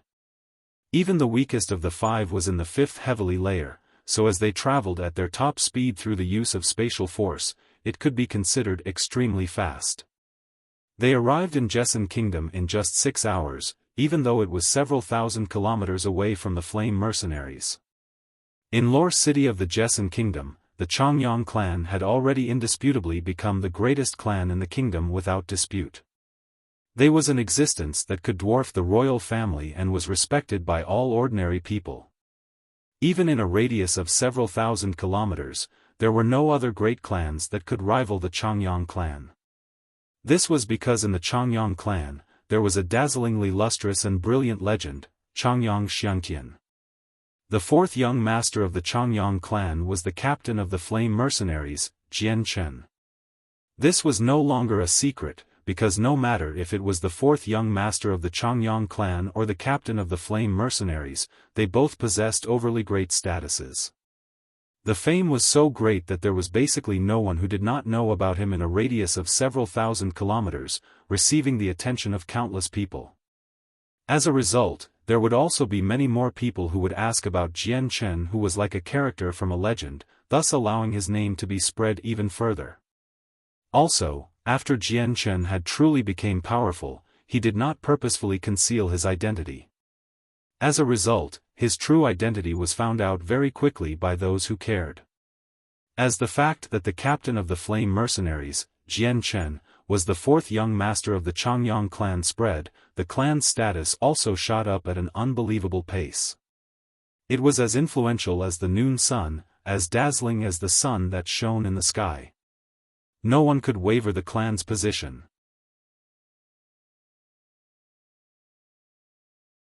Chapter 715, Loss of Parents, 2. Within the Changyang Manor at Lore City, Bai Yuntian was currently talking casually with the 3 other ants, giggling from time to time. They were all very happy from the conversation. The topic always seemed to be about Jian Chen. The 3 ants had tones brimming with unconcealed admiration, along with some envy. They all secretly despised the fact that they could not have such an outstanding son like Jian Chen. Listening to the 3 ants talk about her son, Bai Yuntian smiled so much that she was no longer able to keep her mouth closed. She took great pride in her son's outstanding talent, and also because of her son, her status rose greatly within the Changyang clan. Even the elders of the Changyang clan would treat Bai Yuntian with a respectful tone. Meanwhile, in the conference hall of the Changyang Manor, Changyang Ba was currently conversing with the head of a certain large clan within the Jessan Kingdom. "Brother Changyang Ba, how do you think about this suggestion? Although the esteemed young master Changyang Xiangtian is engaged with Princess Golan, it's not rare for men to have 3 or 4 wives on the Tianyuan continent. I am willing to have my second daughter, Cudi Chioli, marry young master Changyang Xiantian and become a concubine of his," the clan head said. His tone was gentle and modest, with some intention of request hidden within. Changyang Ba chuckled and said, Patriarch Cuddy, I'm extremely sorry. Xiang'er's already become an adult. We, as parents, are unable to make decisions all by ourselves on matters that would affect the rest of his life. It's best if you discuss it with him after Xiang'er returns. Then I will be troubling brother Changyang Ba to say a few words of praise before the esteemed young master. Although my second daughter Cuddy Chioli is not as outstanding as Princess Gulan, she is a great beauty that outshines the moon. She's publicly renowned as the second beauty of the Jessen kingdom. Patriarch Cuddy said proudly. Changyang Ba nodded with a smile, definitely, definitely. Just at this moment, a great pressure descended grandly from outside. It enveloped the entire Changyang manor. Feeling the pressure, everyone within the manor felt like a great boulder was placed on their chest, struggling to breathe. The sudden change caused everyone within the manor to be great surprised. However, before they could understand what was going on, a voice resounded from outside. It was old, but it was full of vigor. Where is Jian Chen? Hurry up and come out. Above the Changyang manor, 5 elderly men who seemed to be in their 70s had appeared out of nowhere. They floated at 100-meter altitude, looking down from above. All the people within the Changyang clan endured the great pressure as they walked out of the buildings with great difficulty. They all raised their heads and looked at the 5 old men in the sky with anxiety and doubt. This was because they knew the 5 old men had come with ill intentions, but they just could not think of who was willing to openly offend the Changyang clan. Changyang Ba, Bai Yun Tian and the older people all huddled in a square in front of a building. They stared at the 5 old men in the sky solemnly. After a while, Changyang Ba spoke out, "Who are the 5 seniors? Just why are the seniors looking for Xiang'er?" As soon as Changyang Ba spoke out, the gazes of the 5 elderly men all gathered on him. Shortly afterwards, Old Man Situ waved his hand gently and Changyang Ba quickly flew into the air, as if his body was enveloped by an invisible force. Patriarch! All the guards and the elder people cried out. They were extremely worried for Changyang Ba's safety, afraid that something would happen to him. Release the Patriarch! Just at this moment, someone yelled out from the crowd. A azure figure quickly soared into the air, attempting to save Changyang Ba. Seeing the azure figure shooting up from below, one of the 5th heavenly layer saint rulers could not help but sneer in ridicule, such recklessness. Soon after, he waved his hand gently. A powerful, invisible force immediately shot violently towards the azure figure, landing firmly on the person's chest. Blarg! The azure figure spat out a mouthful of blood which turned into mist, falling from the sky. Afterwards, he fell down from above powerlessly, striking the ground heavily. Uncle Chang! Head housekeeper! All the people of the Changyang clan cried out. They were all struck by fear and trepidation. Uncle Chang was a powerful heaven saint master, yet he was actually struck down so easily by the 5 old men in the sky. It caused everyone to be drowned in disbelief. Seeing how housekeeper Chang was injured with just a single blow, the tightly bound Changyang Ba paled greatly from shock. He looked at the 5 old men, his gaze filled with stupefaction. The strength of the old man who had just struck out caused him to feel waves of terror. This was because Changyang Ba knew very well that with housekeeper Chang's strength, even 6th cycle heaven saint masters would struggle to injure him so easily. As for the old man who had just struck out, it was just a casual wave of his hand. Shortly afterwards, Changyang Ba seemed to think of something. 2 words were choked out of his mouth with great difficulty: Saint Ruler. Old Man Situ stared at Changyang Ba with a sneer, not bad at all. You know quite some things to be able to guess our strength. You must be the patriarch of the Changyang clan, as well as Jian Chen's father. Tell me where Jian Chen is. Patriarch Changyang, as long as you obediently answer our question, we will not harm you. After all, not only does killing you fail to give us any benefits, it'll increase our sins, allowing celestial decay to occur sooner. Old Man Matting chuckled coldly. With Jian Chen's father in their control, he did not believe that they would fail to find Jian Chen. Changyang Ba already understood that the 5 old men were Jian Chen's enemies. He said without any extra thought, "Seniors, perhaps you will be disappointed. Xiang'er likes to travel and has left the manor for many days already. Even I, his father, have no idea where he is currently. Looks like you don't want to tell us." Old Man Situ's expression became overcast. He extended a hand and held Changyang Ba by the neck as he sneered, "I, Situ Jian, do not want to kill you, so don't make me do it. I'll give you another chance. Tell me where Jian Chen is. Otherwise, I can only snap your neck." Changyang Ba was a courageous man. He did not fear death. Not only did Old Man Situ's threat fail to create any useful effect, it aggravated Changyang Ba's courage. He said, "If you want to kill me, then kill me. Even if I know where Xiang'er is, I definitely won't tell you." Old Man Situ's gaze suddenly became a glare.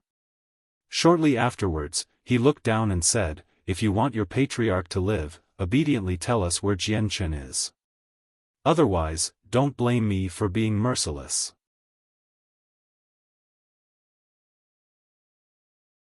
Chapter 716, Loss of Parents, 3. The entire Changyang clan fell into a deathly silence.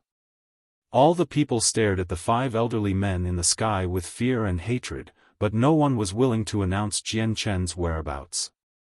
Just at this moment, 3 great presences flew over from outside city.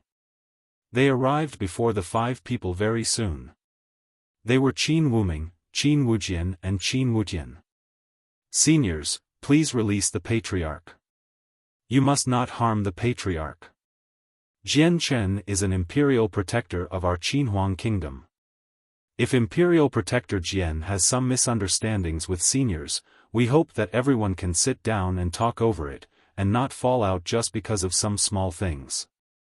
Qin Wutian said with his hand clasped. From the presents given off by the 5 elderly men, he already knew that they were saint rulers. They were a powerful force that even the Qinhuang kingdom needed to be cautious about and could not be underestimated, so Qin Wutian's tone was extremely polite. "Humph, what do you think a mere Qinhuang kingdom can do?" The corner of Old Man Matting's lips curled up from a sliver of disdain. He looked at the 3 people coldly and said with a deep voice, "It's best if you don't intervene here. Otherwise, even if you are people of the Qinhuang kingdom, we won't be polite. Go back to where you came from." Old Man Matting swung his hand and a great amount of energy of the world immediately rushed at the 3 people. They could not resist against it at all, and was directly pushed far away by the energy of the world. Old Man Situ's wrinkled hand held onto Changyang Ba's throat tightly, causing Changyang Ba to become unable to speak. He glanced down coldly again and sneered, "You've all kept your mouth rather tight. Since you don't want to speak, don't blame me for being merciless." Old Man Situ suddenly tightened his grasp and with a crack, Changyang Ba's neck was directly snapped by him. Shortly afterwards, Old Man Situ let go of Changyang Ba. His body immediately fell from the sky like a broken kite. "Patriarch! Husband!" Cries erupted from the Changyang manor. All the people were aggrieved and enraged. A few Earth Saint Master immediately leapt up and carefully caught Changyang Ba's body. However, his neck was already broken, so he had already passed away. After all, Changyang Ba still had not become a Heaven Saint Master, so his neck and heart were all fatal weaknesses. Patriarch! After learning Changyang Ba's situation, all the people of the manor cried out in grief and rage again. Many of the elders looked at the 5 old men in the sky with bloodshot eyes. "This is only an example. Tell us where Jian Chen is or tell him to come out. Otherwise, this will be the outcome for all of you." Old Man Situ sneered. "Even if we die, we will never tell you the whereabouts of the 4th young master. If you have the ability, kill us all. The 4th young master will avenge us one day. A loyal head guard roared out in rage, as if he did not fear death. Looking to die. Old man Situ's gaze became cold.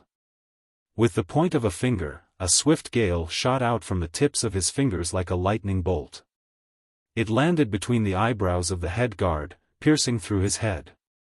The head guard immediately collapsed on the ground, with red and white liquids flowing from the hole. The scene deeply shocked the guards of the Changyang clan. All of them stared at the 5 elderly men in terror. They could not help but take a few steps back. Within them, not everyone was loyal to the Changyang clan, unwilling to give up their lives at any moment and place for the flame. Immediately, a few who feared death fled towards the outside with great speed. They wanted to leave, to avoid the disaster. Don't think any of you can leave without telling us Jian Chen's whereabouts. A 5th heavenly layer saint ruler sneered in the sky. Shortly afterwards, a transparent barrier appeared silently with a thought of his. It completely enveloped the Changyang manor, trapping everyone inside. Changyang Ba lay on the ground with his eyes tightly closed, unmoving. Bai Yuntian, Yu Fengyan, Ling Long and Bai Yushuang gathered around him. They were all extremely pained and grieved to the extreme. Old man Situ's glance landed on the 4 women. The corners of his lips curled into a sneer and shortly afterwards, he swung his hand gently. An invisible force immediately tightly binded the 4 women, before dragging them into the air with great speeds. Speak, where is Jian Chen? Otherwise, don't think any of you can live. Old man Situ sneered. In order to find Jian Chen, he had already decided to start a massacre.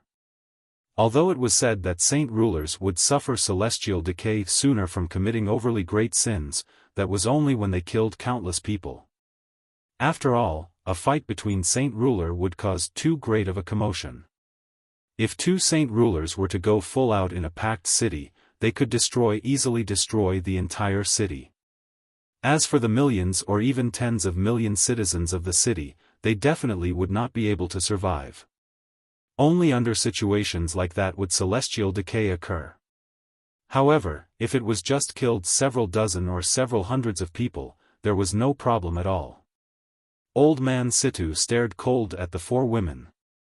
He sneered, "Tell me the whereabouts of Jian Chen.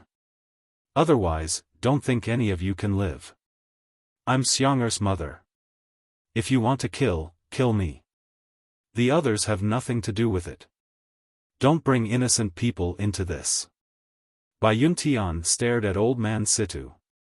There was no fear within her eyes at all. Hearing that, old man Situ's interest was piqued. "You're Jian Chen's mother? Good, very good. If I kill Jian Chen's mother and father, I don't believe he'll fail to appear." Killing intent rose up in old man Situ's eyes. He did not show any compassion towards the woman. As he clenched his wrinkled hand, it broke Bai Yuntian's neck. "4th sister! 4th madam!"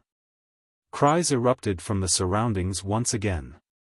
Many of the older people and loyal guards wept in pain, while the other 3 women also became sorrowful. "You're next." Old man Situ did not give the people any time to recover. He stared coldly at the 3 remaining women and said, "I'll give you one last chance. Tell us Jian Chen's whereabouts, or you'll have the same outcome as Jian Chen's mother and father. If you want to kill, then do it. Keep dreaming about getting Xiangtian's whereabouts from me. Even if I, Yu Fengyan, die, I will not tell you." Jian Chen's 2nd aunt stared hatefully at old man Situ as she gnashed her teeth. She already hated old man Situ to the core. "Very well, then you will the 3rd one to die." Old man Situ's expression became overcast as he grabbed Yu Fengyan by the neck with his wrinkled hand. However, just when he was about to snap Yu Fengyan's neck, there was a sudden change in the situation. The space before him suddenly ripped open and a red flash shot out of the crack, shooting towards the center of old man Situ's eyebrows.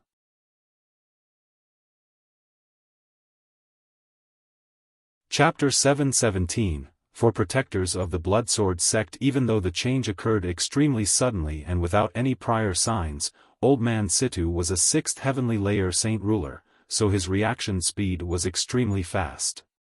He immediately released Yu Fengyan before flying back by 100 meters in a flash.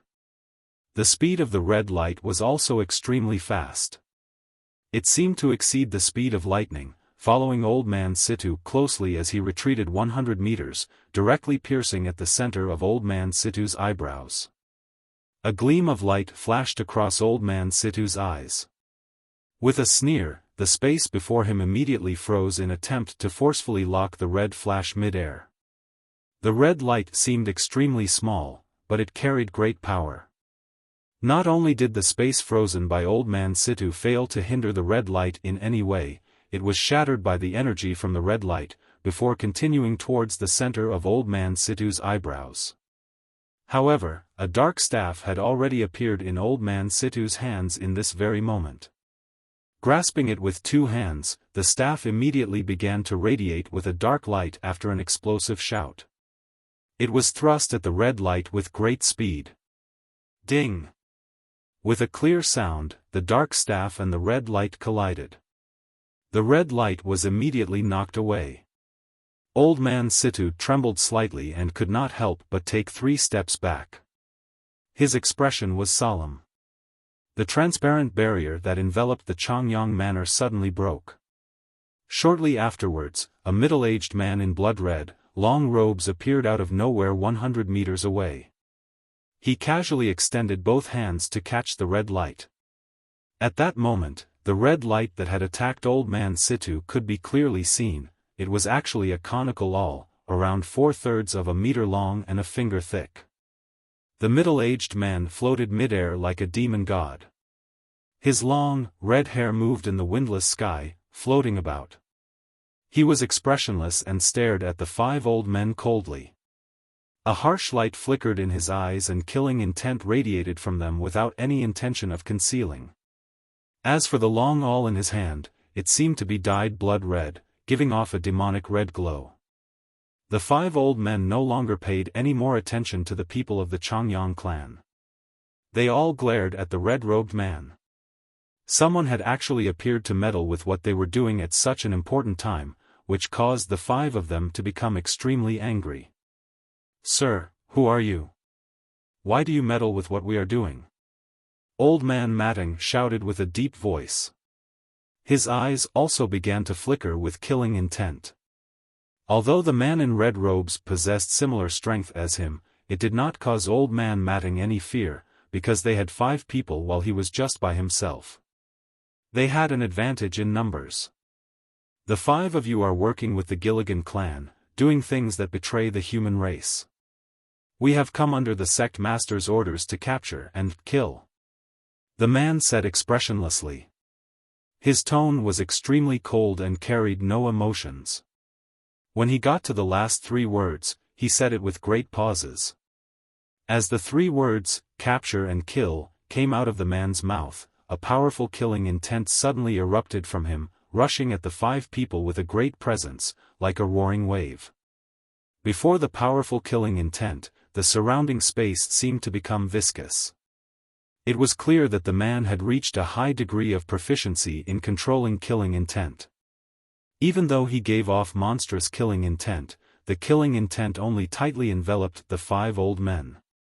It did not spread any further and did not affect the people down below at all. The 5 old men all became solemn. The strength of the killing intent from the man had caused them to tremble with fear. This was because it was pure killing intent accumulated from slaughtering countless lives, vastly different from the killing intent that originated from the heart. At this moment, they were flooded with disbelief from feeling such powerful and pure killing intent from a saint ruler. This was because what saint ruler worried most about was massacres. Otherwise, once they committed such a great sin, they would suffer celestial decay and lose their lives. However, what made them even more shocked was what the man had said. He actually knew about the relationship between the 5 of them and the Gilligan clan. The matter was a big deal because once it got out, the 5 of them would become the public enemies of the Tian Yuan continent. Not good, this person actually knows about our relationship with the Gilligan clan. This is extremely bad. Behind Old Man Matting, a 5th heavenly layer said with a soft voice. There's only one person. Let's move together. We have to kill him as soon as possible and not let him get away. Old Man Situ quickly made a decision. The staff in his hand immediately rushed towards the man with a great force. Do it together. Old Man Matting exclaimed with a deep voice and also materialized his saint weapon, rushing at the man. The man remained expressionless. Shortly afterwards, he actually disappeared suddenly, vanishing into thin air. In the next moment, a weird red glow appeared before Old Man Situ. It shot towards the center of Old Man Situ's eyebrows with lightning speed. As it approached Old Man Situ, it actually began to form many afterimages. From 1 to 2, 2 to 4 and 4 to 8, it transformed into a group of densely packed afterimages, surrounding Old Man Situ. Every afterimage contained the presence of a great energy, as if it possessed great offensive power.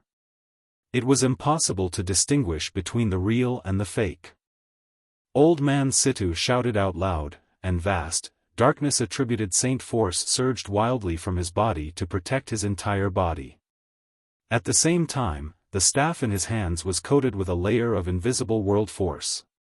Old Man Situ swung the staff countless times, keeping the balls of red light at bay. Just when Old Man Situ began to tire from handling the balls of red light, the space before him ripped open. Another ball of red light slipped out from the crack, shooting towards the center of Old Man Situ's eyebrows with extreme speed. This time, Old Man Situ was unable to react at all. The ball of red light arrived before his forehead in the blink of an eye.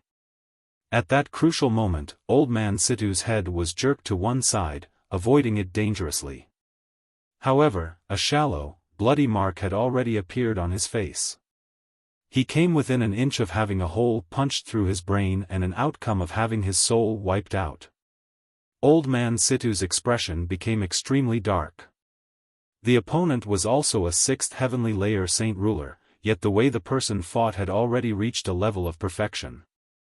It was extremely weird and almost impossible to guard again. He had almost died because of it. Be careful everyone, this person's attack is very weird. Old Man Situ broadcasted with a deep voice to alert everyone. The man appeared on the other side of Old Man Situ and the red ball of light that had left a bloody mark on Old Man Situ's face returned to his hand. It transformed into a long awl. However, the man began to move once again not long after. With a single movement, he transformed into many afterimages as he rushed at the 5 old men. He directly thrust the blood-red awl in his hand towards Old Man Situ. Old Man Situ had already raised his vigilance to the limit. He moved along with his 4 companions, all moving towards the man from different directions. The terrifying power from the saint weapon shook up the surrounding space to prevent the man from disappearing again. A bitter smile of mockery formed from the man's lips. He ignored the attacks from the 4 other people, locking tightly onto Old Man Situ. However, just at this moment, a change to the situation occurred. 3 balls of red light appeared strangely behind the 3 5th heavenly layer old men and passed through their backs with speed as swift as a lightning bolt. Afterwards, the 3 balls of red light immediately gathered together, rushing towards Old Man Matting with great speed. When the 3 5th heavenly layer old men were struck by the red light, they all vomited blood. They were swamped with disbelief. With their strength, they could not feel anything unusual behind them. The attack of the red balls of light seemed to appear out of nowhere. If they had not seen it with their eyes, they would struggle to believe it even existed. As the balls of red light passed through them, a strand of baleful force actually remained in their bodies. It constantly ate away at their vitality within their bodies, forcing the 3 of them to give up on their attacks and immediately use saint force to purge the baleful force from their bodies. On the other side, Old Man Situ and the man fought. The 3 balls of red light kept Matting busy. The balls of light were extremely fast, leaving behind several wounds on Old Man Matting's body with a few flashes. Also, there were strands of baleful force left behind in the wounds, constantly eating away at his injuries. This is baleful force. With a change in Old Man Matting's expression, he immediately backed off away from the 3 balls of red light. However, the 3 balls of light did not pursue him. They hung in the air, unmoving, and shortly afterwards, 3 other people in long, blood-red robes appeared beside the balls of light. They reached and grabbed the red balls of light unhurriedly. At this moment, the 3 balls of light could be seen clearly. They were actually all sharp, conical awls of finger thickness. They were completely the same. Seeing how 3 other blood-robed men had appeared, Old Man Situ, who was currently entangled with the first man, immediately felt gloomy. He immediately struck out powerfully, knocking the man away, before quickly retreating and reconvening with Old Man Matting and the 3 others. The 4 middle-aged men in long, blood-red robes did not pursue the 5 old men in battle. Instead, they stood in a row mid-air, holding onto the same blood-red awl in their hands. They stared at the 5 old men without any expression. The 5 old men stared at the 4 blood-robed men with ugly expression. When they saw the appearances of the 4 blood-robed men, a sliver of shock immediately appeared within their eyes. This was because not only were the attires and weapons of the 4 people the same, even their appearances were the same, without any differences whatsoever. "Who are you?" Old Man Situ yelled out with a deep voice again. He felt extremely curious about the identities of the 4 people. This time, the person who had appeared first did not remain silent. He said indifferently, "We are the 4 protectors of the Blood Sword sect." "What? The Blood Sword sect?" The expressions of the 5 old men changed greatly. They exclaimed out of surprise, "Disappeared 1,000 years ago, one of the 3 great assassination organizations, that Blood Sword sect?"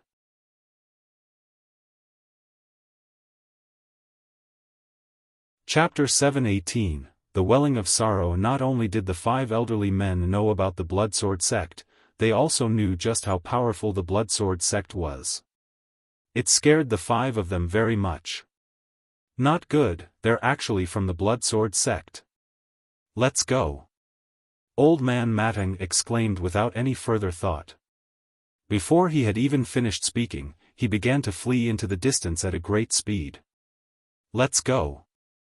Old Man Situ yelled loudly and also began to flee. The remained 3/5 heavenly layer old men naturally did not dare to stay for any longer, fleeing into the distance almost simultaneously with Old Man Situ. "The sect master has orders to capture and kill the 5 of them. Pursue them." The man who had appeared first of the 4 said coldly. Afterwards, they all turned into streaks of red light simultaneously to pursue the 5 men, disappearing into the distance in the blink of an eye. Although the appearance of the 4 protectors from the Blood Sword sect had saved the Changyang clan, those in the Changyang clan did not feel a sense of joy from surviving the disaster. Instead, they were all heavy-hearted. The entire Changyang manor was flooded by a dense feeling of sorrow. The guards within the Changyang clan were frightened to death by what had happened. Immediately, some guards stumbled towards the outside of the manor with trembling legs, each with pale faces. Afterwards, more and more guards who feared death and did not want to be drawn into the matter all chose to leave.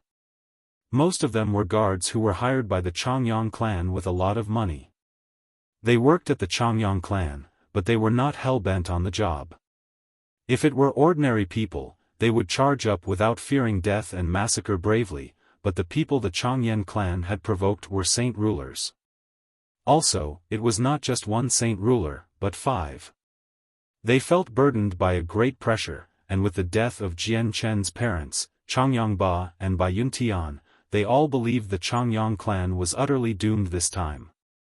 Although there was still the 4th young master who possessed a strength that could rival the saint rulers, they all believed that the odds really were against the 4th young master this time. The high-ranking members of the Changyang clan sensed the departure of the guards, but they did not stop any of them, allowing them to leave. Not long after, many of the guards, servants, and followers of the Changyang clan had left. Only around 400 royal guards stayed behind, as well as a few mercenaries and followers who were born and raised within the clan. The parents of the followers were all old members of the Changyang clan. Even some of their ancestors had always worked in the Changyang manor, so they were extremely loyal. Fourth sister, nothing must happen to you. Wake up, wake up. Jian Chen's second aunt, Yu Fengyan, leaned on by Yuntian's corpse wailing. She constantly shook her body. In the surroundings, the older people of the Changyang clan remained silent. They all displayed a deep feeling of grief. Today, what happened definitely was an extremely heavy blow to the Changyang clan. The news of the Changyang clan disaster spread in all directions like wildfire. Very soon, it had covered a radius of several thousand kilometers, causing all those who heard it to be greatly astounded. Whilst everything was unfolding, Jian Chen was having a merry time with the third prince, Qin Ji, in the Qinhuang kingdom. They sat a large, round table which was full of people, with around a dozen or so. However, other than Jian Chen and Qin Ji, the others were all female. They were all princesses of the Qinhuang kingdom or young ladies of great clans. All of them were extremely pretty, and even some of them seemed to be able to cause fish to drown just from their appearance. They were all famed beauties within the Qinhuang kingdom. The beauties had come for an obvious reason, perhaps because of the orders from elder members of their clans, or perhaps they just wanted to come themselves. Beside Jian Chen, the two princesses, Qin Shuang and Qin Yubing, sat close to Jian Chen. They smelt like orchids and constantly helped Jian Chen to wine and food. Their gazes at Jian Chen were filled with admiration and infatuation. Brother Jian Chen, I, Qin Ji, have lived at the Drifting Clouds Palace for 30 years, yet it's never been as lively as it is today. All these beauties and young ladies of great clans have gathered in my Drifting Clouds Palace. It's a great honor for my humble abode. Qin Ji chugged down a cup of good wine and laughed in a carefree manner which had originated from his joy. Although Jian Chen was already a saint ruler both in name and reality, he still remembered Qin Ji as a brother, even though his status was greatly different from before. It moved Qin Ji greatly. His brother, Jian Chen, was an imperial protector of the kingdom. With a relationship like that, Qin Ji would be full of confidence even when he spoke to his own father, the king. Qin Ji could even feel that his father now treated him very differently, and even the eminent dukes and ministers who held great power treated him much more courteously than before. Jian Chen's face carried a warm smile. He was a person who viewed friendship with great importance. Even though he did not have many sworn brothers, Qin Ji was one of them, so no matter how much he changed, he would never forget their relationship. After clinking glasses with Qin Ji, Jian Chen wanted to down the entire cup of good wine. However, just when the cup touched his lips, Jian Chen suddenly shook violently. A lot of the wine was split, dirtying his clothes. The two princesses sitting next to Jian Chen immediately pulled out their silk, fragrant handkerchiefs that had accompanied them for great times to gently wipe at the wine on Jian Chen's clothes. They said gently, "Young Master Jian Chen, you should slow down. Look, the wine's been splashed onto your clothes." Jian Chen did not pay any attention to the two princesses' voice. He slowly put down the cup and grasped his chest with his hand. His complexion began to change and his expression slowly became solemn. Feeling the change in Jian Chen, Qin Ji immediately showed an expression of concern and asked, "Brother Jian Chen, what's wrong?" Jian Chen did not reply. His eyebrows were tightly furrowed and his hand remained tightly pressed on his chest. This was because he suddenly felt a weird pain in his heart, and at the same time, his calm and immovable state of mind suddenly began to waver. He became perturbed and felt a great sense of unease and agitation flood his soul from deep within. What's happening? Just what's happening? What has happened? Jian Chen mumbled to himself at a loss. He had never encountered such a situation, even when he faced against insurmountable foes or incoming dangers. He had never felt such a feeling before. Brother Jian Chen, just what's happening to you? Qin Ji placed down his glass of wine and stared at Jian Chen in confusion. I don't know. Why do I suddenly feel uneasy? Jian Chen slowly stood up from his seat and paced around the palace. His eyebrows were tightly furrowed. He had no idea just what had happened. Around the table, all the famed beauties looked at each other.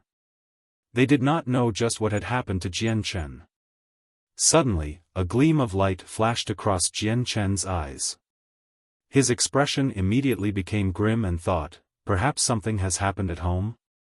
Thinking up to there, Jian Chen's uneasiness became even stronger, causing him to change greatly in expression. A great wave of terror flooded his heart. The terror was not a type of fear brought on by undefeatable enemies, but a fear that extremely terrible things had happened.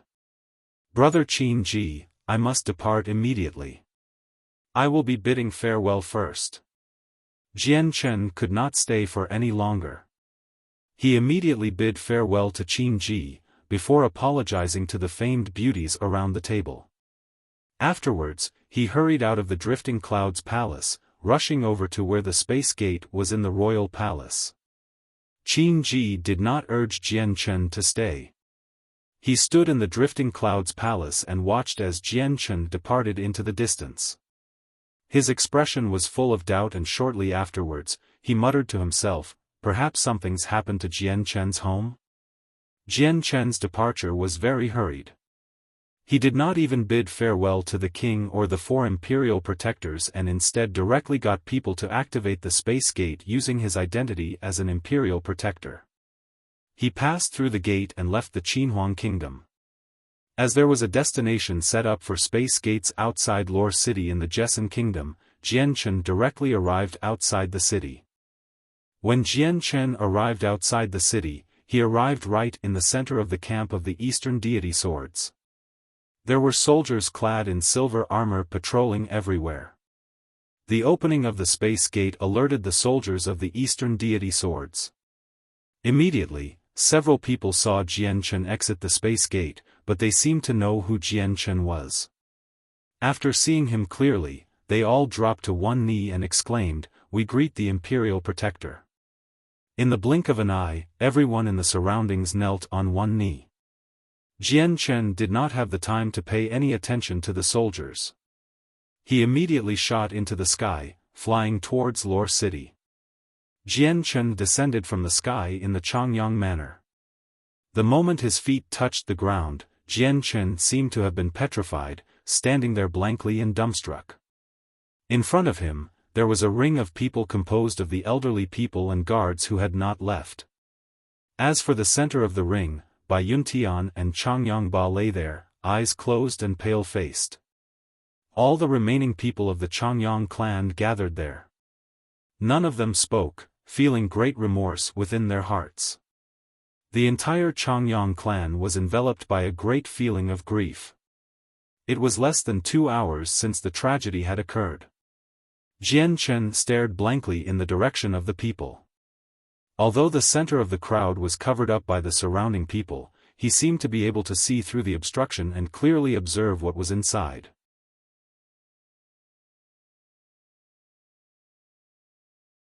Chapter 719, Sorrow Mother. Father. After a long while, 2 painful cries came from Jian Chen. Jian Chen slowly walked towards the group of people with trembling feet.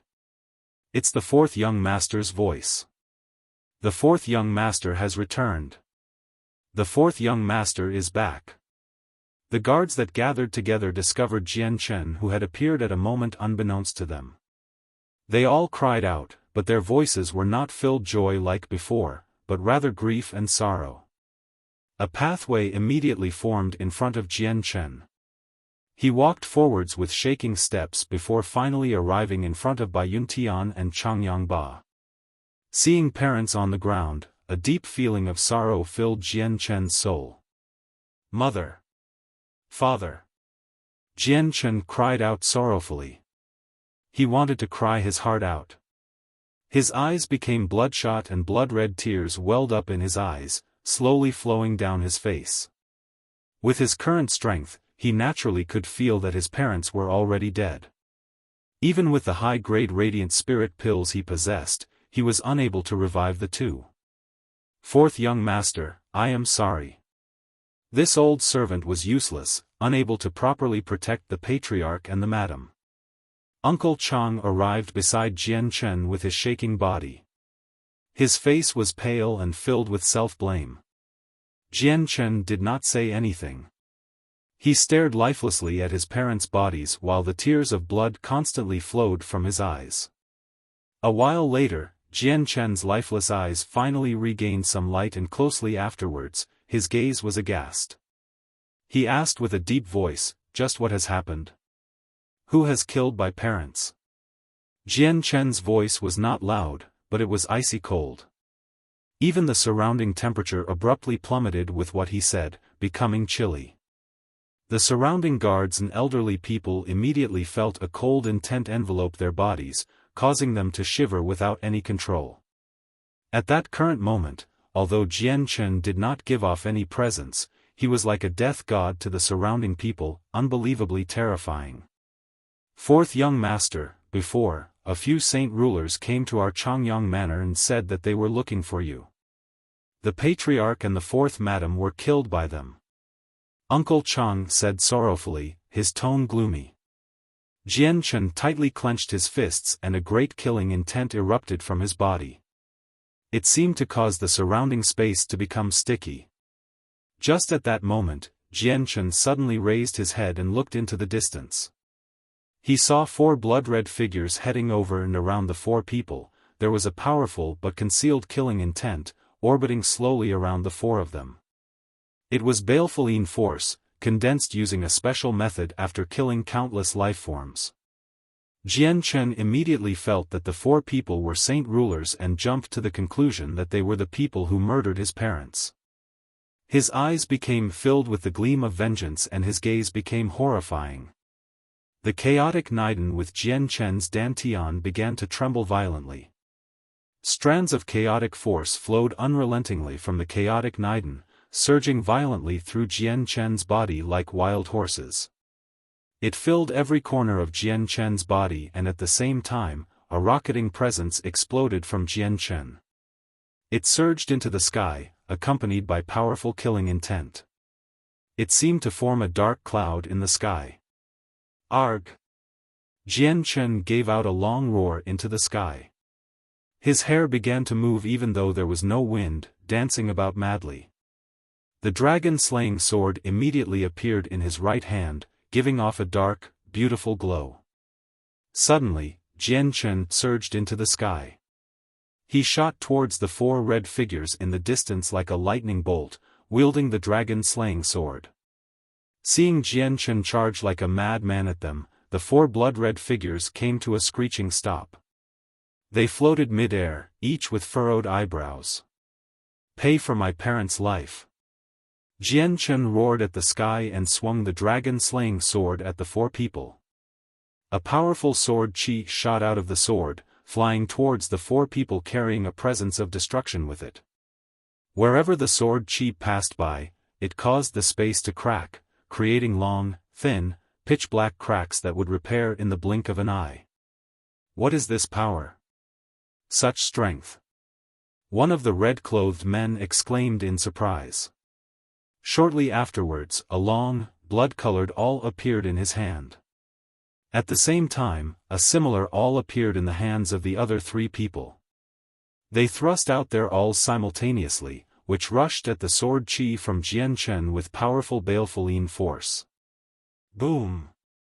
A loud sound of collision was created as the sword chi came together with the four red awls. A powerful ripple of energy transformed into a violent wind, wreaking havoc in the surrounding. The sword chi was immediately dispersed by the four awls. However, the baleful force surrounding the awls also grew much dimmer, before flying back into the four people's hands simultaneously. Jian Chen understood how strong the four people were, but he did not feel the slightest fear. He stared icily at the four people and a powerful and pure sword qi erupted from his body. Within it, there was a dense killing intent. "Stop, fourth young master, stop." At this moment, an old and feeble voice sounded from below. The pale-faced Uncle Chang used the energy of the world as he flew from the Changyang manor in a tottering fashion. He had suffered a blow from a saint ruler. Even though it was just a casual strike, his injury was very heavy. After just flying a little, the world energy that allowed his levitate quickly disappeared and he began to fall from the sky. The coldness in Jian Chen's eyes quickly decreased slightly. Seeing Uncle Chang fall from the sky, Jian Chen's expression suddenly changed and images of his childhood immediately floated through his head. Shortly afterwards, he ignored the four red-clothed men, fusing with the surrounding space to approach and catch Uncle Chang. A mouthful of blood sprayed from Uncle Chang's mouth, which dyed his old face blood red. With a slight thought, a few radiant spirit pills immediately flew out from Jian Chen's space ring, entering Uncle Chang's mouth. With the radiant spirit pills, Uncle Chang's condition stopped worsening and slowly regained stability. He looked at Jian Chen with a dull gaze and said powerlessly, "Fourth young master, it's not them who killed the patriarch and the fourth madam. If it were not for their sudden appearance which chased away the murderers, perhaps our Changyang clan will no longer have anyone alive." Hearing that, Jian Chen raised his head and looked at the four red-clothed men. The icy-cold killing intent in his eyes slowly dispersed, and even the presence he gave off was slowly withdrawn. Without a single word, he carried Uncle Chang's body into the manor. At dusk, a lot of people had already gathered outside the manor. All the respected patriarchs within Lore City had all gone to the manor to express sympathy, and even some people of great clans of neighboring cities had come. However, all of them were kept outside. Under the fourth young master's orders, the entire manor was in a lockdown, refusing to receive any guests.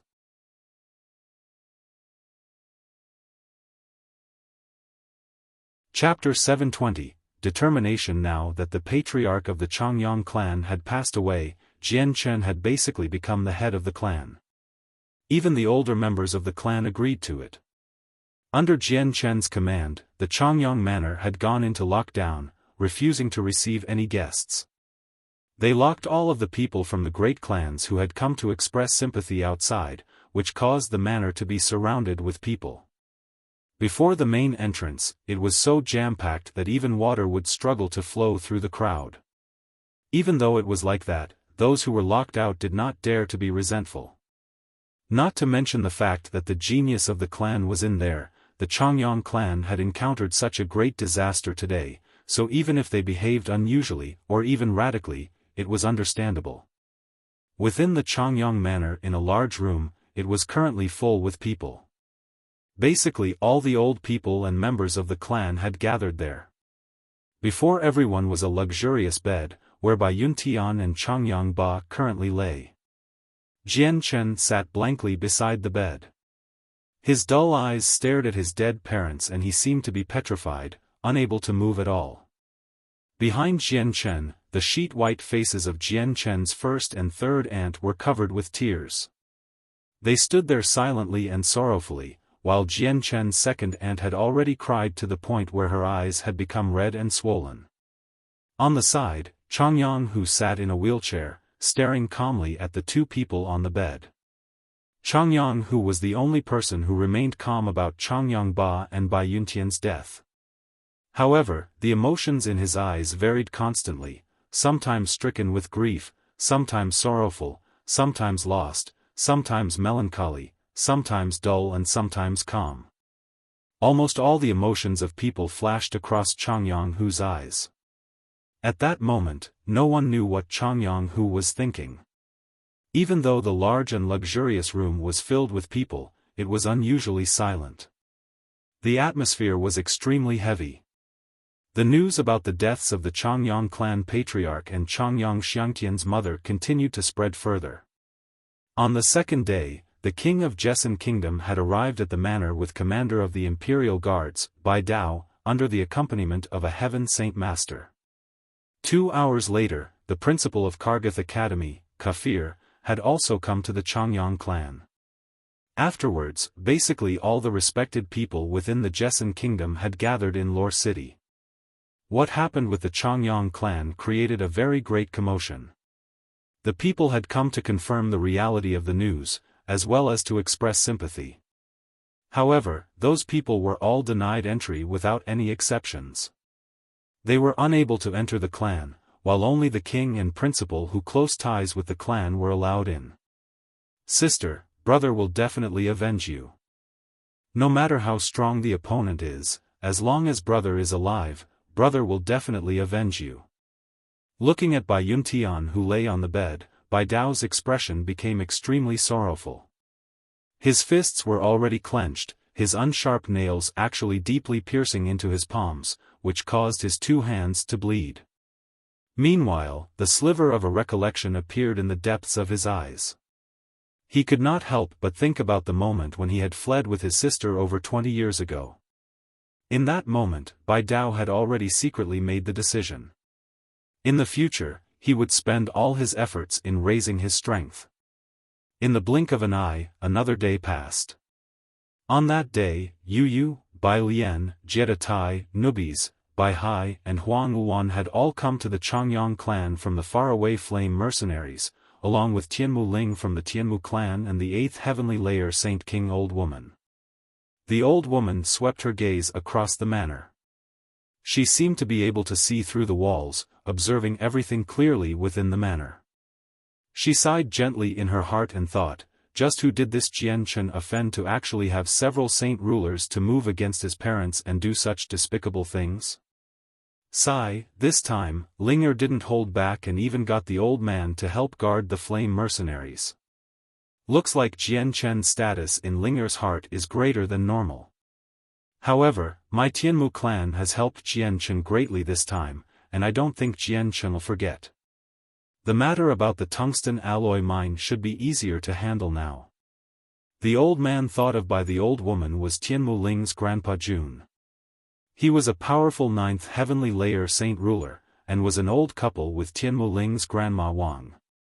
After understanding the situation with Bai Yuntian and Changyang Ba, Bai Lian and Yu Yu became extremely sad, especially Bai Lian. She became so stricken with grief that she fainted.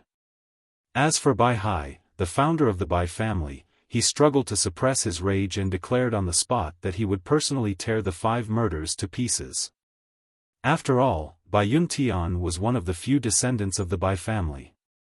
Her departure caused great sorrow to Bai Hai. The Changyang clan did not hold a glorious funeral for Changyang Ba and Bai Yuntian.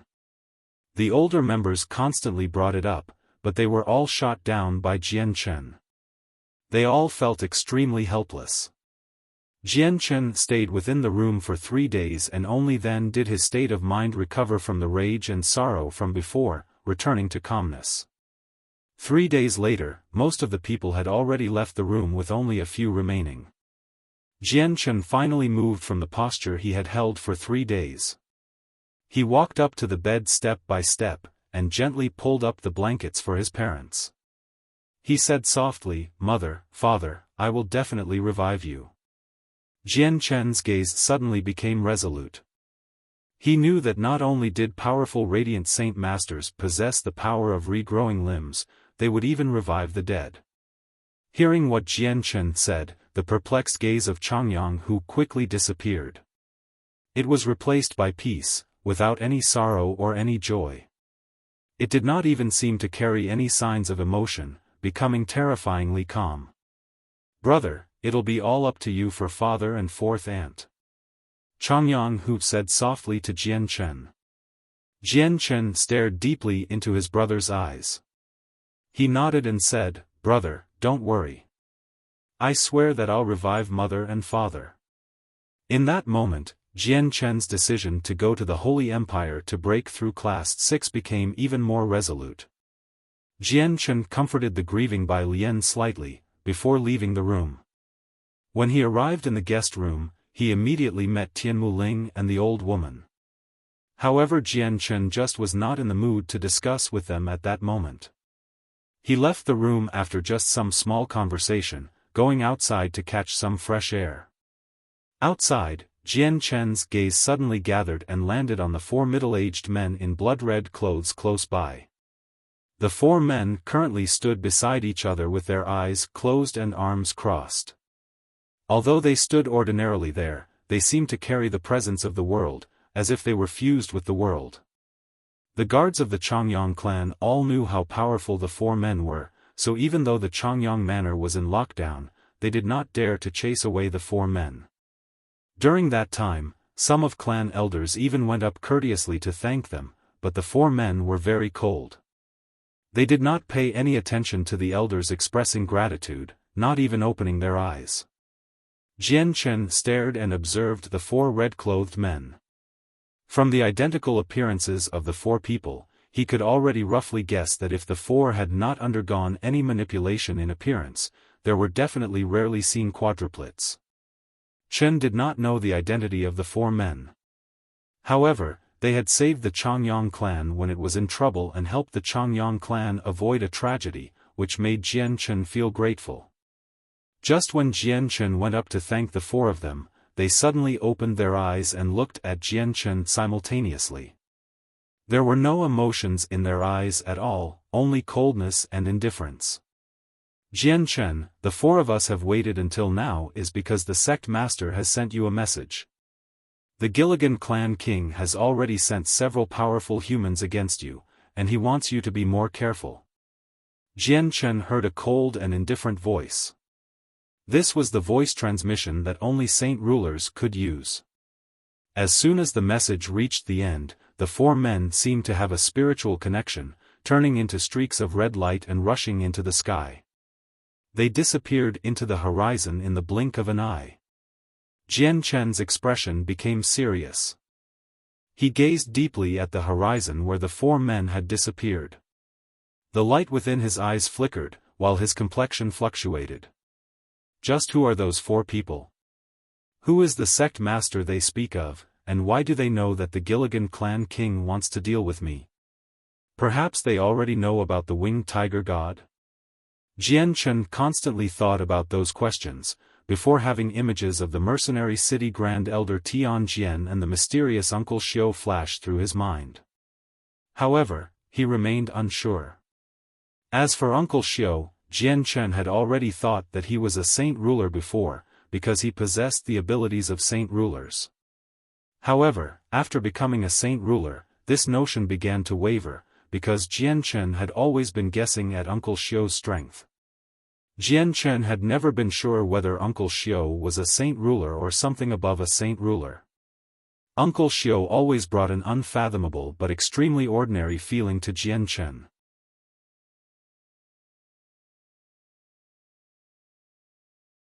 Chapter 721, The Bloodsword Sect's History. Jian Chen stared silently in the direction where the 4 red-clothed men had disappeared for a long time. His eyes constantly flickered, displaying uncertainty. 4th young master, we should stop grieving. The patriarch and the 4th madam have already passed away. We should quickly hold a funeral for them. At this moment, an old man arrived beside Jian Chen and said softly to him. The old man was an elder of the Changyang clan, possessing the strength of an earth saint master. Jian Chen restrained his thoughts and shook his head gently. He said, "There's no need for a funeral, mother and father aren't dead. I will definitely revive them." Hearing that, the old man sighed. He thought that Jian Chen had become overly stricken in grief that he became slightly confused. "Elder, just who are the 4 people who just left?" Jian Chen asked softly. His tone was very indifferent, without any signs of emotions. The old man thought slightly before speaking out, "4th young master, I'm not sure who the 4 people are. However, I think I heard that they're people from some Bloodsword sect." "The Bloodsword sect?" Jian Chen muttered with a low voice. A sliver of doubt flashed across his eyes.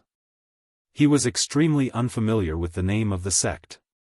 After hesitating for a while, Jian Chen left from the place, going to the gardens of the Changyang Manor. He saw that the ancestor of the Bai family, Bai Hai, was currently sitting in the pavilion of the garden by himself, drinking to drown his sorrows. Jian Chen gazed at the Bai family ancestor with a complicated expression. He knew that what happened to his mother also made the ancestor rather pained. After all, the current Bai family was no longer the Bai family of the past. In other words, every descendant of the Bai family was beloved and treasured by Bai Hai. Grandfather. Jian Chen arrived in the pavilion and sat opposite of Bai Hai. Bai Hai placed down his glass of wine and raised his head to look at Jian Chen. Through Jian Chen's peaceful gaze, he could already tell that Jian Chen had gotten over the pain from a few days ago. Bai Hai sighed softly and said, "Grandson, preserve your parents' bodies well. You're already a Class 6 Radiant Saint Master. Once you reach Class 7, you should have the power to revive your parents." As he finished speaking, Bai Hai poured himself another full glass of wine and downed the whole thing. Jian Chen nodded and said, "Grandfather, grandson has something to ask you. Does grandfather know about the Bloodsword sect?" Hearing the two words, a gleam of light immediately flashed across Bai Hai's eyes. He stared at Jian Chen with shining eyes and said sternly, "Grandson, where did you learn about the Bloodsword sect? The four middle-aged men from before should be people of the Bloodsword sect." Jian Chen replied. "What? They're from the Bloodsword sect?" Bai Hai was slightly surprised, though he recovered shortly afterwards. He mumbled, "No wonder the four of them always had such a thick layer of baleful force. That should be from killing countless people and condensed using a special method. So they're actually from the Bloodsword sect." A sliver of recollection appeared in Bai Hai's eyes as the past flashed across his mind in the form of images. He slowly finished off his glass of wine and said slowly, "I indeed do know some things about the Bloodsword sect, though it's very limited. The Bloodsword sect is one of three well-known assassination organizations of the Tianyuan continent. They place second of the three. Not only are they extremely mysterious, their strength is rather great too, standing above hermit clans and on level ground with ancient clans. However, 1,000 years ago, there was a great war between the three assassination organizations for some reason, and after the war, the Bloodsword sect completely disappeared from the Tianyuan continent. Afterwards, they never appeared again. I just never thought that the four of them were actually from the Bloodsword sect." "Grandpa, then do you know who the sect master of the Bloodsword sect is?" Jian Chen asked. Since the four experts were sent by the sect master of the Bloodsword sect, the sect master definitely would have some connection with Jian Chen. Otherwise, why would the sect appear once again from vanishing for 1,000 years, and why would they help him and prevent a disastrous calamity for the Changyang clan? Bai Hai shook his head. "In that age, I was just a mere heaven saint master. With the status of the Bloodsword sect master and the mysterious history of the sect, where would I get the right to learn the sect master's name? Not many people know the sect master's name on the Tianyuan continent, though I just happen to be one of them." At this moment, an old voice echoed from somewhere nearby. Jian Chen saw the old woman referred to as Grandma Wang, Bai Tianmuling, slowly make her way towards the pavilion with her cane.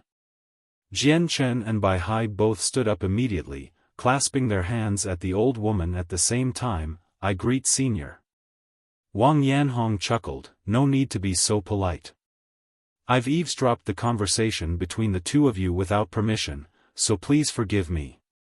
However, I do know quite some things about the Bloodsword sect you've mentioned, Jian Chen." Jian Chen hurried to invite the old woman into the pavilion courteously. He had already learnt that the Flame mercenaries encountered a disaster from the people who had come over from the mercenaries. Even newbies, Bai Hai and Jieta Tai, were heavily injured. The old woman in front of him had lent a helping hand in the very end, which saved the mercenaries. As a result, Jian Chen was extremely grateful towards the old woman. "Senior, please tell me about the Blood Sword sect." As soon as the old woman sat down, Jian Chen asked impatiently. The old woman smiled benevolently and said, "Jian Chen, before I tell you about the Blood Sword sect, I have something to discuss about with you. Before, I helped you repel the enemies at the Flame Mercenaries and saved your relatives and friends. However, I haven't done it for nothing. Since I've helped you, there naturally will be a reciprocation. Jian Chen, you must remember that you owe me a favor." Jian Chen became serious. He said sternly, "Senior, Junior will never forget your kindness. A drop of kindness will be returned as a fountain. If there are any areas where Senior would need Jian Chen, Junior will do everything he can. Jian Chen will never purposely evade this." Jian Chen just could not imagine the outcome of the Flame Mercenaries if the old woman had not helped out when they were assaulted by the 5 saint rulers. Although his relatives and friends would not die, they would definitely fall into position between a rock and a hard place. Hearing what Jian Chen had said, Wang Yanhong smiled. "Then I'll tell you about the Blood Sword sect next." The Blood Sword sect is a powerful assassination organization on the Tianyuan continent. It has already been around for several tens of thousand years and possesses strength that is equal to ancient clans.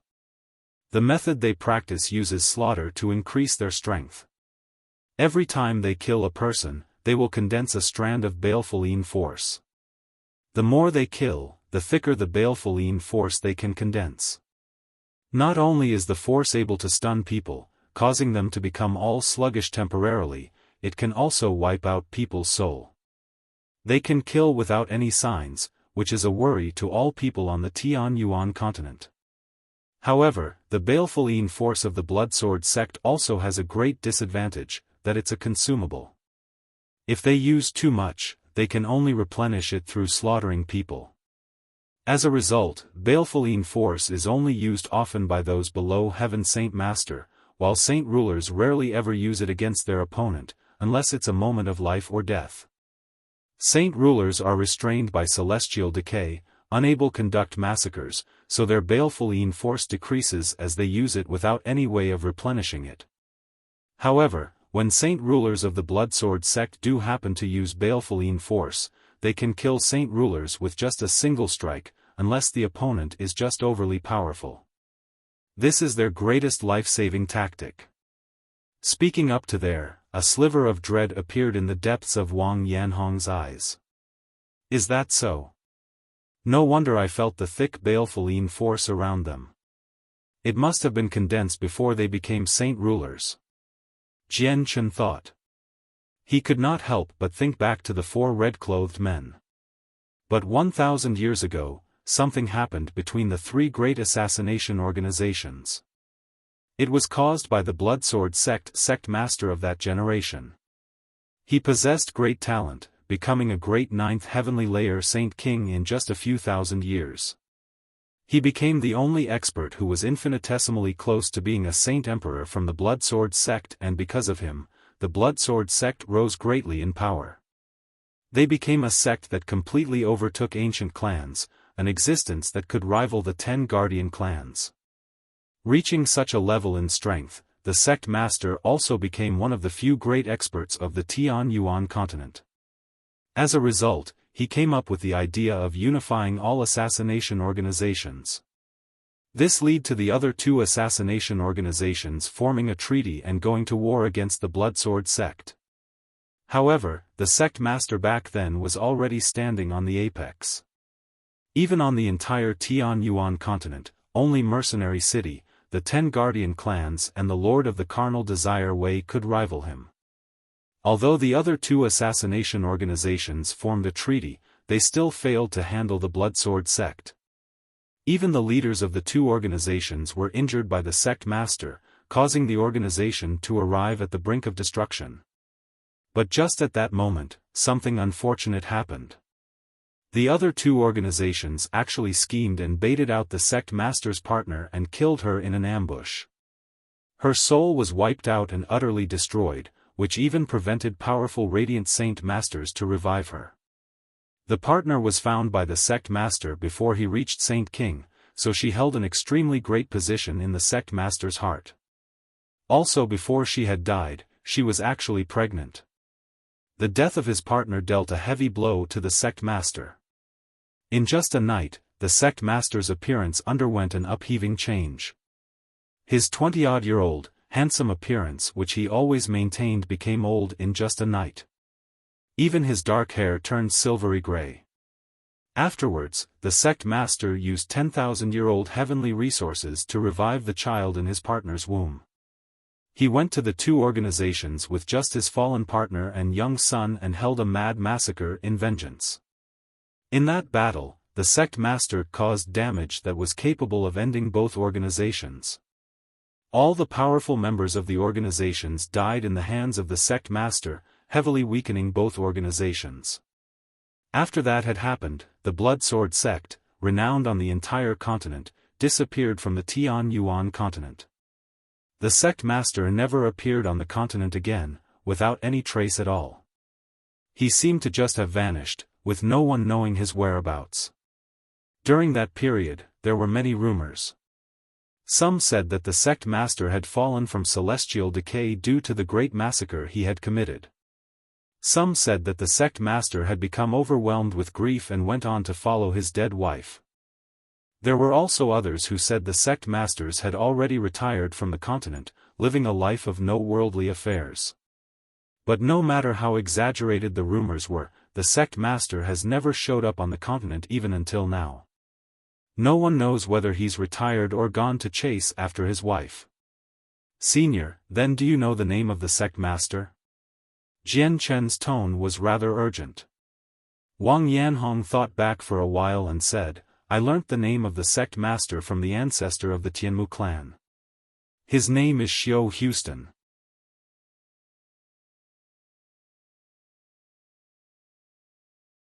Chapter 722, The Mysterious Group in the Mountain Range of Magical Beasts, Xiaofan. Jian Chen muttered. A gleam of light exploded in his eyes while in his mind, he could not help but think of Uncle Xiao's old but straight body. Xiaofan, Uncle Xiao. The sect master of the Blood Sword sect actually has the same surname as Uncle Xiao from Longevity Valley. Perhaps they're the same people? Jian Chen thought. He could not help but think of the moment when Uncle Xiao had first seen the small white tiger. Thinking of the tiger, Jian Chen could not help but look at his shoulder. He only saw the snow-white tiger fast asleep, curled up on his shoulder like a small cat. It was digesting the medicinal effects deposited in his body by the heavenly resources. Afterwards, Jian Chen looked at the powerful Wang Yanhong. He only saw Wang Yanhong stare at him with a flickering gaze, completely ignoring the white tiger on his shoulder. She clearly was unable to discern the white tiger's true identity. Jian Chen, perhaps you've seen the sect master of the Blood Sword sect? Wang Yanhong's eyes glowed with curiosity, and stared deeply at Jian Chen. Wang Yanhong had also seen the four red-clothed men who had appeared at the Changyang Manor, and had already guessed their identities from the thick baleful force they gave off. They were people of the Blood Sword sect that had disappeared 1,000 years ago, and they were not weak. They clearly held a certain status within the sect. Wang Yanhong was also extremely curious about why the Blood Sword sect had come to the Changyang Manor. She wanted to know the answer. Her first guess was that Jian Chen had some connection with the Blood Sword sect.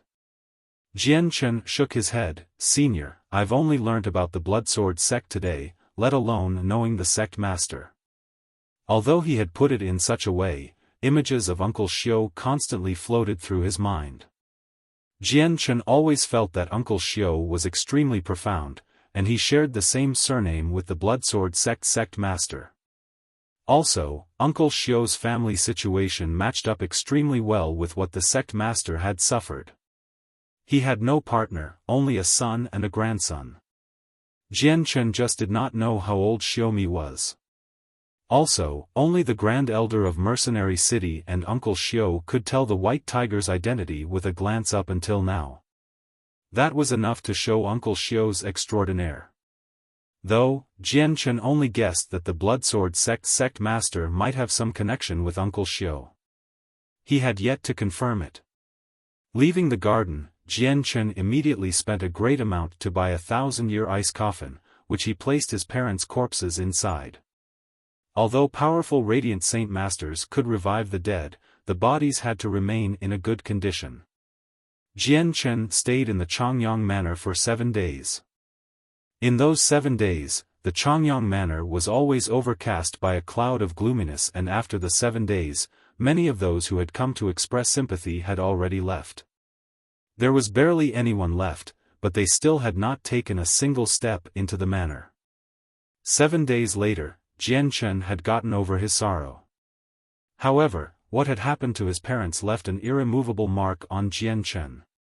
It caused him to become colder, always with a stern expression. All the smiles he possessed had disappeared. On that day, Jian Chen bid farewell to the people there. He departed from the Changyang Manor with the ice coffins that carried his parents. He was about to go on a long journey and only feared that a careless accident would happen to his parents' bodies.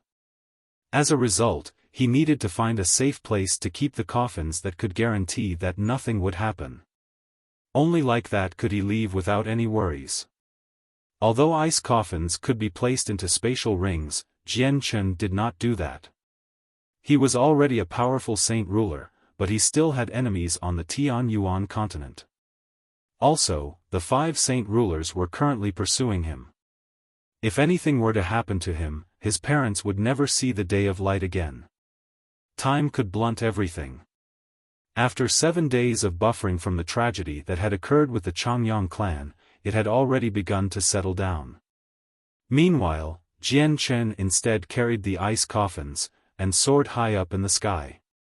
He hurried to Qinhuang Kingdom as he planned to keep his parents' bodies in the Qin Heaven Palace, a place that belonged to him to live in. On the same day, Jian Chen's uncle, Bai Dao, resigned from his post as the commander of the Imperial Guards. He left Jessan Kingdom on a Class 4 magical beast mount all by himself. In that period of time, Bai Dao had thought everything through.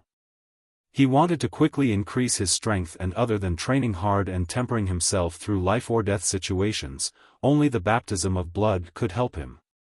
His nephew was the best example. If he remained blindly within the imperial palace, he did not even know how much time it would take for him to become a heaven saint master. Jian Chen passed through the space gate at Dazhou Kingdom and returned to the Qinhuang Kingdom. Afterwards, he placed his parents' coffins in the Qin Heaven Palace, entrusting them to the protection of the other 4 imperial protectors. The king of Qinhuang Kingdom and Qin Ji also felt rather heavy-hearted towards the death of Jian Chen's parents.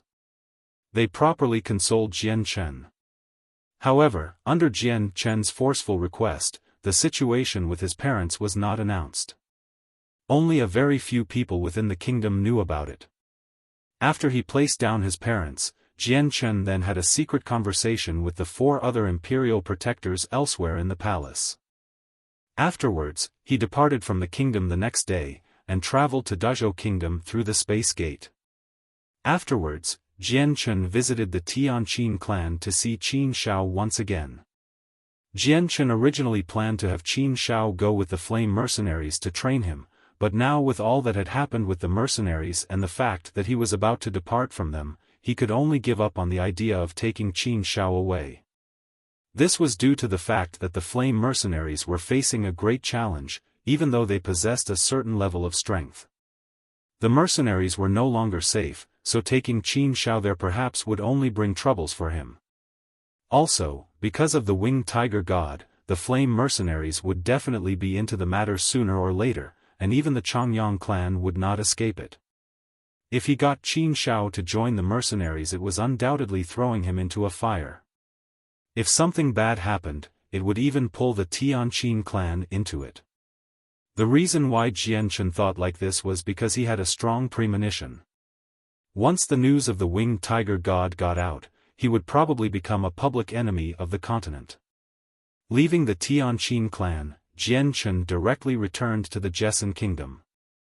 Afterwards, he called Jietai and Nubis. He told the two about the Holy Empire, as well as what the imperial protectors of the Qinhuang kingdom had requested. When he heard what Jianchen said, Nubis declined it straight away, without any additional thought. Jianchen, you definitely must not drag me into it. Each of the three great clans of the Holy Empire have saint kings and possess the strength of ancient clans. They cannot be underestimated. Also, I, the great Nubis, have nothing to do with the Holy Kingdom. Their infighting has nothing to do with me, so I, the great Nubis, definitely will not be dragged into this. It's basically a hellhole. Whoever jumps in will suffer losses. Jianchen was not very surprised with Nubis's declination. He then looked towards Jietai Tai. Jietai Tai maintained a neutral expression. He said extremely indifferently, Jianchen, I've already pledged my loyalty to you. Even my life is yours, so I abide to anything you say. Jianchen nodded but did not say anything more. Jietai Tai's behavior had allowed him to rise to a great place in Jianchen's mind. Jianchen thought to himself for a while before speaking, Nubis has put it well. You indeed don't need to be dragged into the infighting of the Holy Empire. If something goes wrong, it'll just cause more problems for you, and there might even be an outcome that is death. Whatever, the two of you should stay and stand guard, to protect the Chongyang Manor and the Flame Mercenaries. I'll be departing tomorrow. Jianchen, you don't need to participate in this difficult and arduous matter. Nubis attempted to persuade Jianchen, but before he had even finished, he was cut off by Jianchen's hand. I have to go to the Holy Empire. It holds the only hope of reviving my parents, so no matter how great the dangers are, I have to go. Jianchen's tone carried a determination that had never appeared before. The morning of the next day, Jianchen bid farewell to everybody before he departed from the Chongyang Manor. Jianchen transformed into a bolt of lightning in the sky, and arrived at the borders of Jessan Kingdom very soon. Afterwards, he traveled another few thousand kilometers, entering Blue Wind Kingdom. Within the Blue Wind Kingdom, there were plenty of mercenaries and merchants in different attires who constantly entered and exited the third-class city, Wake City. Around 20 kilometers from Wake City, there was a great mountain range. It was the mountain range of magical beasts. In that period of time, there was always a rumor that floated about in Wake City. In the depths of the mountain range of magical beasts, there was a mysterious group. No one knew where the mysterious group came from, nor did they know the identity of the group. They only knew that each member possessed extremely great strength, and that they always moved around in the mountain range, specifically hunting high-class magical beasts. They never left the mountain range and rarely ever went to the outskirts either. Also, in the recent times, there would always be earth-shaking magical beast roars coming from the mountain range in the middle of the night. It would echo throughout the entire city. Also, occurrences like that had already happened plenty of times. Meanwhile, the great Saint Master who lived in Wake City could discern from the roars if they originated from Class 5 magical beasts. Not long afterwards, a mercenary group emerged from the depths of the mountain range in horrible condition. They brought out hair-raising news. In the depths of the mountain range, the nameless experts of the mysterious group beheaded a Class 5 magical beasts with just a single strike.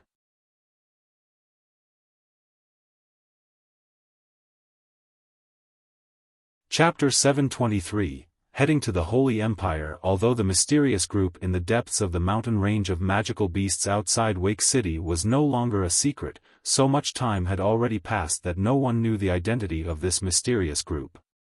During that time, there were a few more powerful clans and mercenaries groups that wanted to subdue the group. However, all of them failed without any exceptions. The mysterious group seemed to be immune to greed, no matter how great of a condition proposed, and no matter how great of a temptation given. It was unable to move any member of the mysterious group. They seemed to be completely immune to wealth and power. The sky was covered with dark clouds. A muffled thunder rumbled in the sky, and echoed across the entire world. It was noon, but everywhere had already become dark. Not long afterwards, pea-sized raindrops fell madly from the sky. The world began to pour with rain, and the originally bustling Wake City immediately became cold, with no one on the streets to be seen. There was only rain, and it washed the dirty streets created by the mercenaries. At that moment, in the peaceful sky above Wake City, a crack suddenly appeared in the dense, dark clouds. A sliver of blue light shone through it, and underneath the thick clouds, a person appeared out of nowhere. Thunder rumbled in the sky. A flash of lightning shot across the sky with dazzling radiance, and created a web below the clouds. The person wore light blue, long robes. When the surrounding rain approached him, it was dispersed by an invisible force, unable to reach him at all. He stood underneath the lightning, and observed the area below. He seemed to ignore the deafening thunder and streaks of lightning from the surroundings, similar to a god. He was Jian Chen, who had come from Jessen Kingdom. Jian Chen floated in the sky. His presence enveloped the entire city, and after a while, he slowly opened his eyes. Through the mist in the distance, he could vaguely see the mountain range. He mumbled to himself, if they're not in the city, then they must be in the mountain range. As soon as he finished speaking, Jian Chen turned into an afterimage, and disappeared from the sky. He had already flown to the mountain range that was 10 kilometers away with a speed almost invisible to the naked eye. In the depths of the mountain range, a dozen or so large tents were set up under a towering old tree. Outside the tent, there were several big, bare-chested men standing in the rain, keeping guard. Their swift and forceful gazes were filled with a fierce light. They clearly were not simple people. At that moment, in the most center tent, there were 9 people around a large round table, eating roast magical beast meat as they talked. "Signorin, Yunzheng, it's all thanks to your help that my brothers could escape, terrified but unharmed from the magical beasts." An old man raised a glass of wine and said sincerely to the big man and gentle-looking middle-aged man who sat on the opposite side. Kai, you don't need to thank me. Yunzheng and I were secretly sent by Captain Jian Chen to protect you. Captain Jian Chen's request was that every single one of you needed to remain alive under no exceptions. Originally, Yunzheng and I always protected you from the shadows, but who thought that after you guys became Earth Saint Masters, you actually discovered us? Signorin laughed aloud, his bald head gleaming. Signorin has put it correctly. Protecting you was only our orders, but now you guys have all become Earth Saint Masters, and also mastered a wondrous technique that can make people's battle capability increase by several-fold abruptly. Also, every one of you have battle skills, and your overall strength is not any weaker than the 2 of us. If we continue to stay here, we won't be of use anyway. Yunzheng said with a smile. Those people were the core members of the Flame Mercenaries that Jian Chen initially then into the mountain range to train. Every single one of them was undergoing life-or-death training and was extremely loyal. They were reliable, as well as the first group of elites that Jian Chen really trusted and spent a great fortune in raising. When Jian Chen left before, he left behind great amounts of monster cores and various battle skills. After the period of training and growth, every single member underwent an upheaving growth in strength. 7 of them had even become Earth Saint Masters, while the remaining dozen or so had reached Great Saint Master.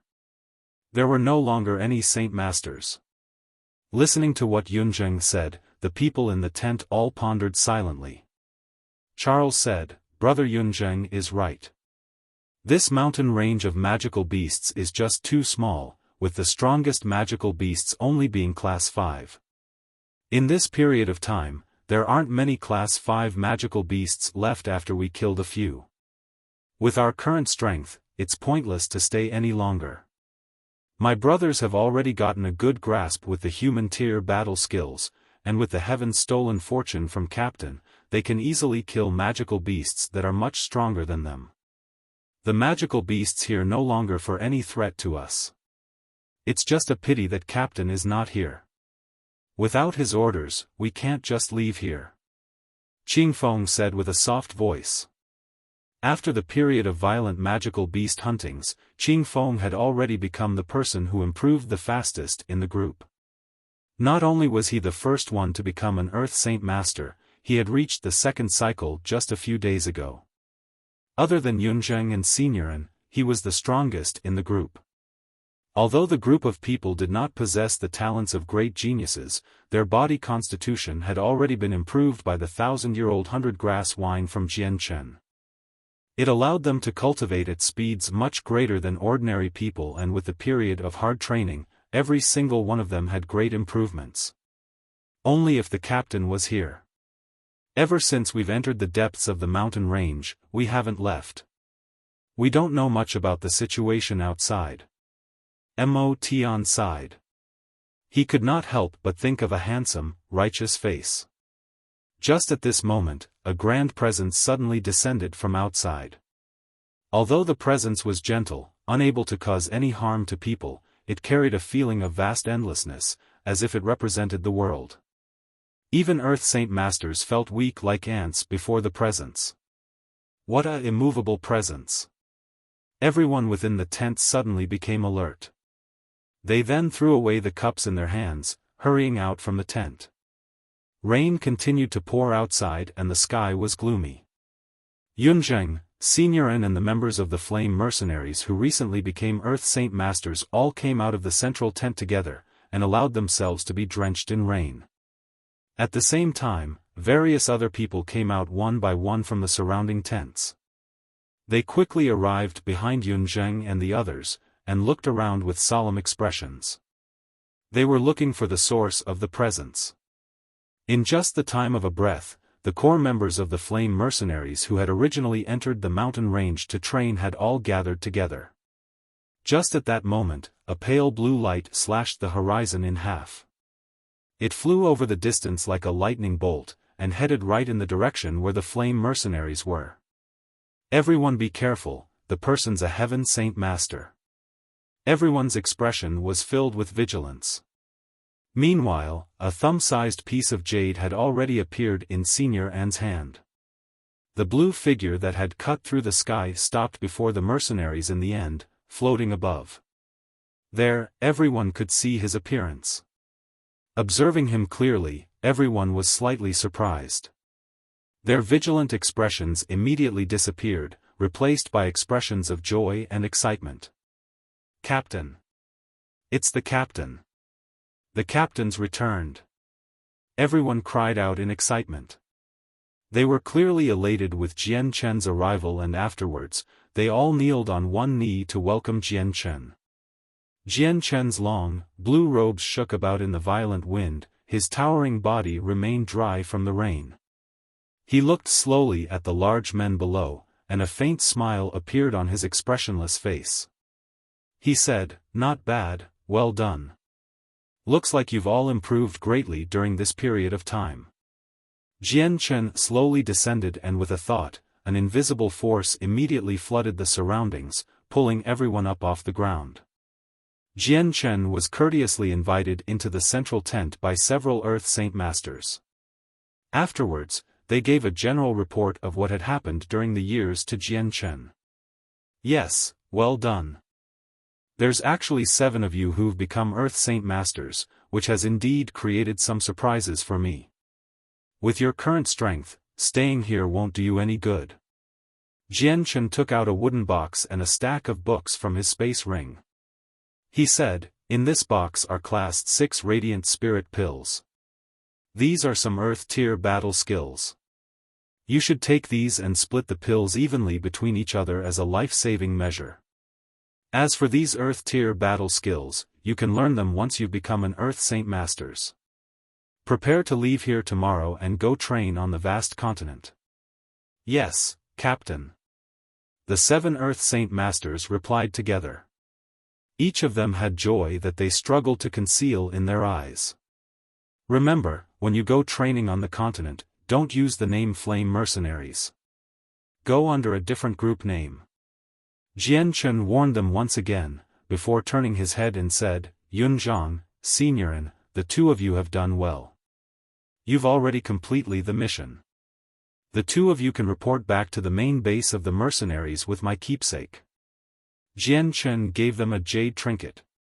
The trinket was a keepsake from the Changyang clan and was used for the purpose of identification, but Jian Chen no longer had any use for it. Captain, just where is the main base? Senior An asked. Before the flame mercenaries had even rose up in power, Yunzhang and him were already sent into the depths of the mountain range, always protecting Jian Chen's trusted subordinates. They had never left. Jian Chen smiled mysteriously, just do some casual investigation when you get out. You'll know where it is. Jian Chen stayed for a day, and in that day, he passed on some knowledge about cultivation as well as his experience of breaking through to Earth Saint Master. At the same time, he left behind a great amount of Class 4 and Class 5 monster cores for everyone. He departed the morning of the next day, and began his journey to the Holy Empire. The Holy Empire was one of the strongest empires on the Tianyuan continent. The Tianyuan continent had a total of 7 capital cities, while the Holy Empire possessed 3 of them. It was greater than either of the other 2 empires. The history of the Holy Empire was ancient.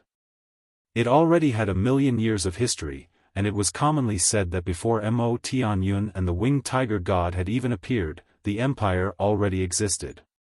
Also, its status back then was the same as now, domineering and an overlord. Even with so many years behind it, it remained as glorious as it was before.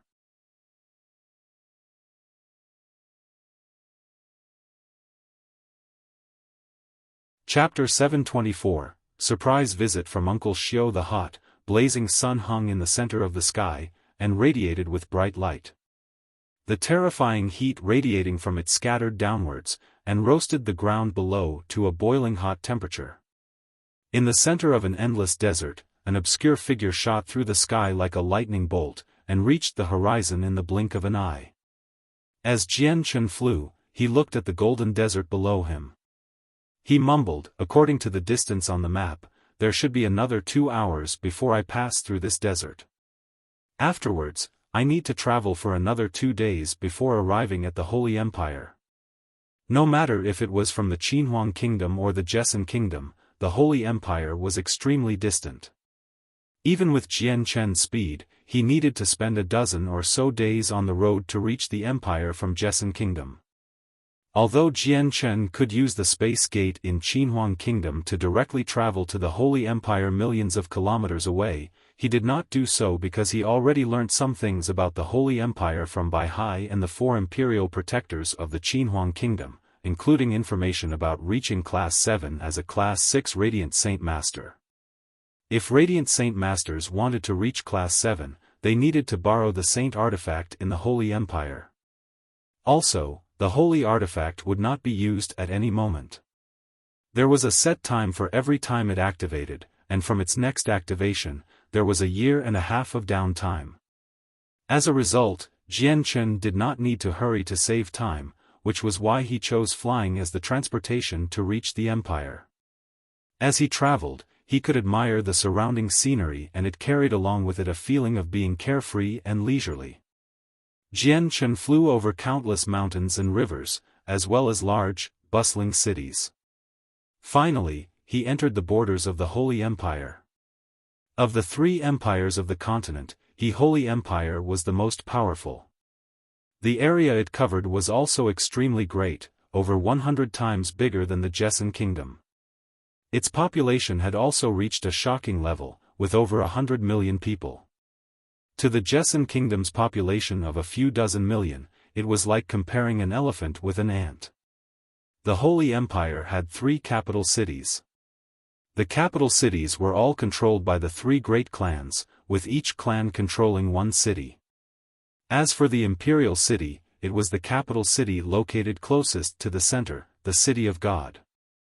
Towards the edge of the border, there was a bustling first-class city. At that very moment in the distance, there was a young man in light blue robes who traveled unhurriedly towards the city on a Class 4 magical beast. The young man was Jian Chen, of course. Upon entering the Holy Empire, he did not continue his hurried journey. He decided to first enter the city and learn about the local customs and news. After all, Jian Chen was extremely unfamiliar with the Holy Empire. He needed to grasp some more accurate information step by step. As Jian Chen entered the first-class city on his Class 4 magical beast slowly, he toured the wide streets. He arrived in front of a relatively large restaurant. He tied up his magical beast mount, before he strode into the restaurant. "Sir, welcome to our aromatic guesthouse. The dishes of our aromatic guesthouse are made by the best chefs of the entire city, and we have the prettiest female waiters too.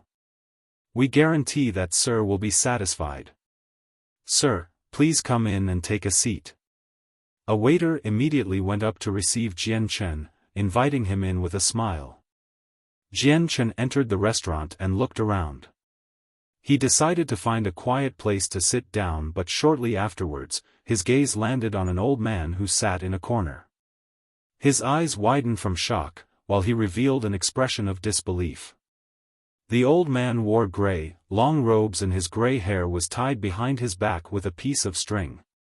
He currently sat in front of a table full of dishes, enjoying the wine and food slowly. The old man seemed extremely ordinary and did not attract anyone's attention. However, it essentially stupefied Jian Chen, who had just come in. Jian Chen stared at the old man astoundedly. In that moment, he basically doubted whether he was seeing properly or not. Shortly afterwards, he used his hands to rub his eyes before looking again. The shock had completely flooded the depths of his mind. At that moment, the old man suddenly turned his head and looked at Jian Chen. With a calm expression and a profound gaze, he said simply, "Jian Chen, come sit." The gentle calling of Jian Chen instead caused him to freeze when he heard it. He exclaimed quietly, "Uncle Xiao, it's actually you." Jian Chen's mental state was greatly disturbed. No matter how he thought, he could never imagine that he would actually meet Uncle Xiao from Longevity Valley in the Holy Empire. Uncle Xiao did not say anything more. He sat there by himself, eating and drinking, and did not continue to pay any more attention to Jian Chen. Jian Chen sucked in a deep breath. He forcefully suppressed the shock and agitation within him, sitting in front of Uncle Xiao. Afterwards, he immediately asked with doubt, "Uncle Xiao, why are you here?" Uncle Xiao looked at Jian Chen. "This time, I've come specially for you." "For me?" A sliver of doubt appeared in Jian Chen's eyes. "Jian Chen, I know you've come to the Holy Empire this time to reach Class 7 as a Radiant Saint Master," Uncle Xiao said peacefully. However, his peaceful tone caused Jian Chen to react greatly. He stared at Uncle Xiao in stupefaction while great waves formed in his mental state. Jian Chen's identity as a Radiant Saint Master always was his greatest secret. In the world, there were not many who knew his Radiant Saint Master identity. What Jian Chen struggled to believe was, when did Uncle Xiao know about his identity as a Radiant Saint Master? At a certain moment earlier, a transparent barrier had been erected around the table where Jian Chen and Uncle Xiao sat. Uncle Xiao's calm voice sounded again, "Jian Chen, I cultivate darkness attributed Saint Force, so I'm extremely sensitive towards Radiant Saint Force. Also, I've been secretly observing you for a period of time, which is why I know your identity. And I think, it's not just me who knows you're a Radiant Saint Master. The Grand Elder of Mercenary City also probably knows already." Jian Chen thought quickly and asked, "Uncle Xiao, are you perhaps the sect Master Xiao Houston from the Bloodsword sect?"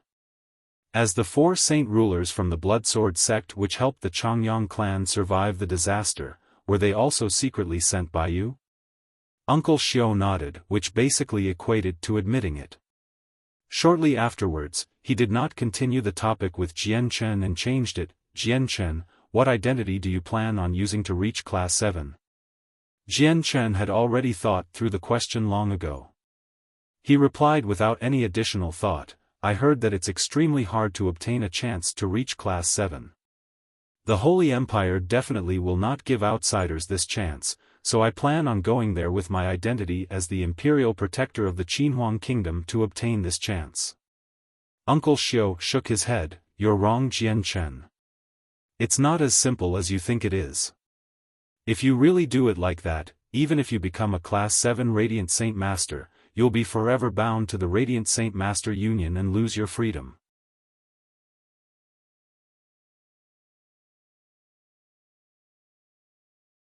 Chapter 725, The City of God. Jian Chen was slightly shocked.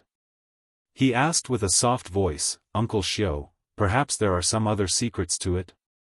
Uncle Xiao nodded. Correct, it's just like you put it, there are indeed secrets that few people know about. He slowly finished off a cup of wine and said, if you want a chance at breaking through to Class 7, you need to be a core member of the Radiant Saint Master Union or someone from the 3 great clans of the Empire. It's impossible for outsiders to obtain a chance. Also, the Radiant Saint Master Union and the 3 clans will definitely not let high-class Radiant Saint Masters just pass by, and will coerce and bribe them to join their forces. As a result, in the Holy Empire, or even the entire Tianyuan continent, basically all the Class 6 Radiant Saint Masters belong to the Union or the 3 clans.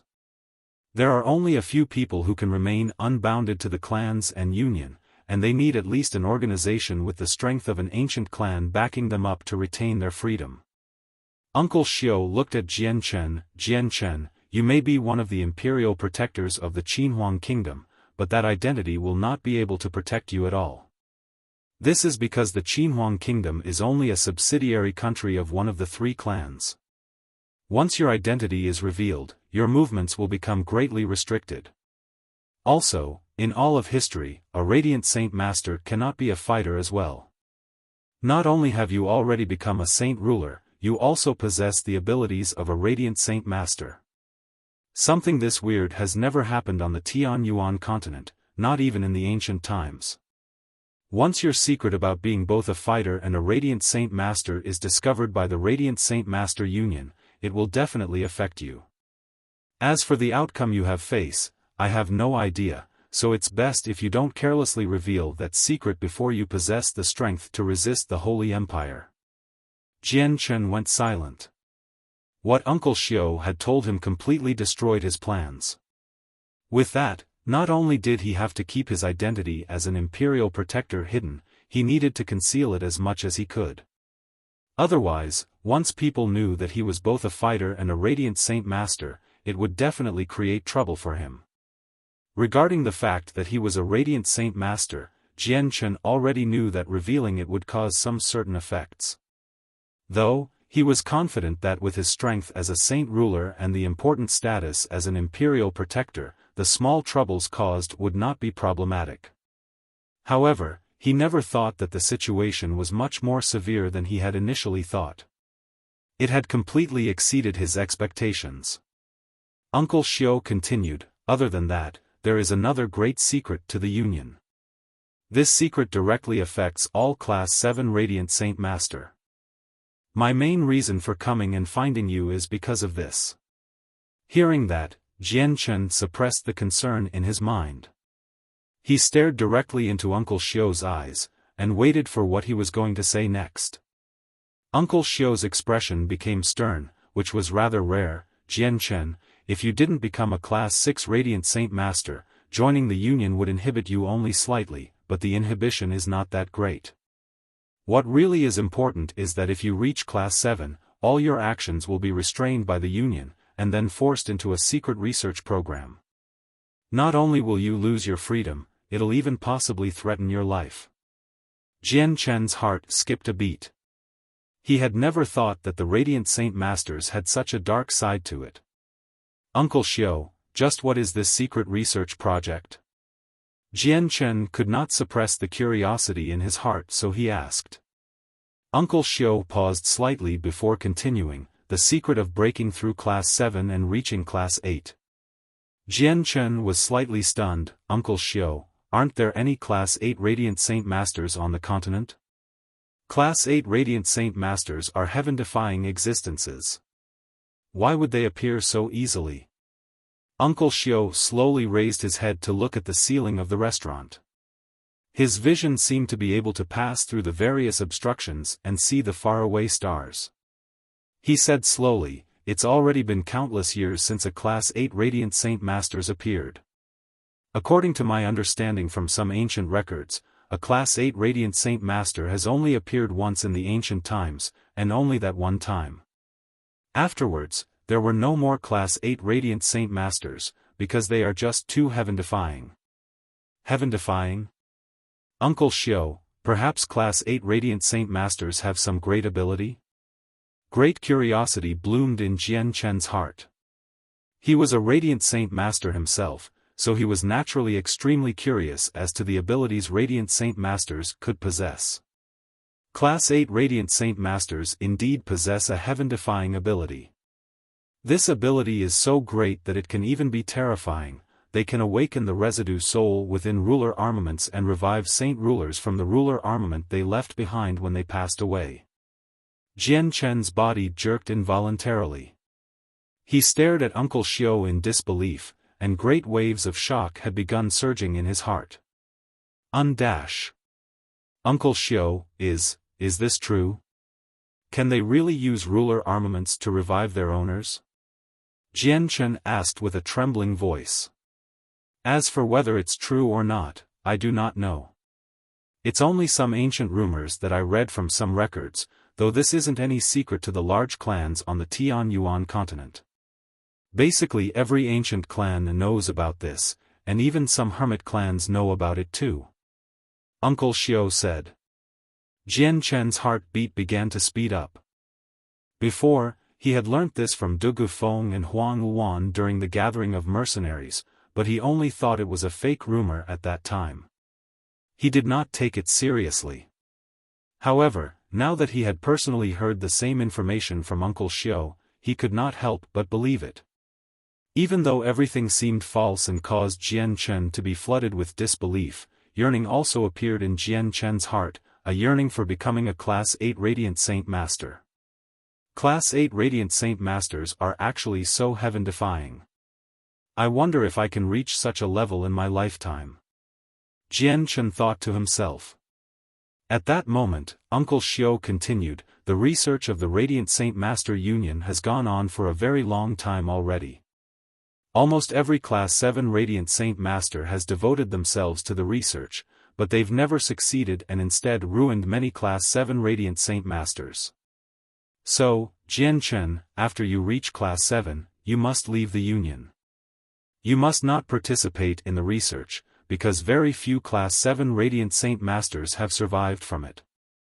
Uncle Xiao, aren't there any Class 7 Radiant Saint Masters who don't want to do it? Jian Chen asked. You don't know how crazy Class 7 Radiant Saint Masters can be to reach Class 8. For that, they're willing to offer up their lives. Although there were a few people who were unwilling to participate in the research in the past, they lost their freedom after they entered the Union. Even if they attempt to escape, they'll just be recaptured by the experts of the three clans. Xiao Houston said. Jian Chen became stern. The information Uncle Xiao had provided him with completely overthrew what he knew about the Radiant Saint Master Union. Suddenly, Jian Chen thought of something. He asked, Uncle Xiao, will anyone recognize the white tiger? Uncle Xiao looked at the sleeping white tiger on Jian Chen's shoulder. On the Tianyuan continent, there are less than 10 people who can recognize the winged tiger god, and the three great empires do not possess any of them, so Jian Chen, you don't have to worry about this. However, you must remember to never reveal the winged tiger god before a Class 7 magical beast. Class 7 magical beasts can feel the suppression from the bloodline of the beast god in the winged tiger god. Hearing that, the burden in Jian Chen's heart seemed to collapse. He was completely at ease about it now. Jian Chen, I've told you what I need to tell you. I believe you will make smart decisions. Go. With that, Uncle Xiao disappeared without a sound. At the same time, the transparent barrier about the table disappeared. With the barrier gone, Jian Chen immediately heard the noisy hubbub of the restaurant. However, the people there did not discover that an elderly man had disappeared in front of where Jian Chen was sitting.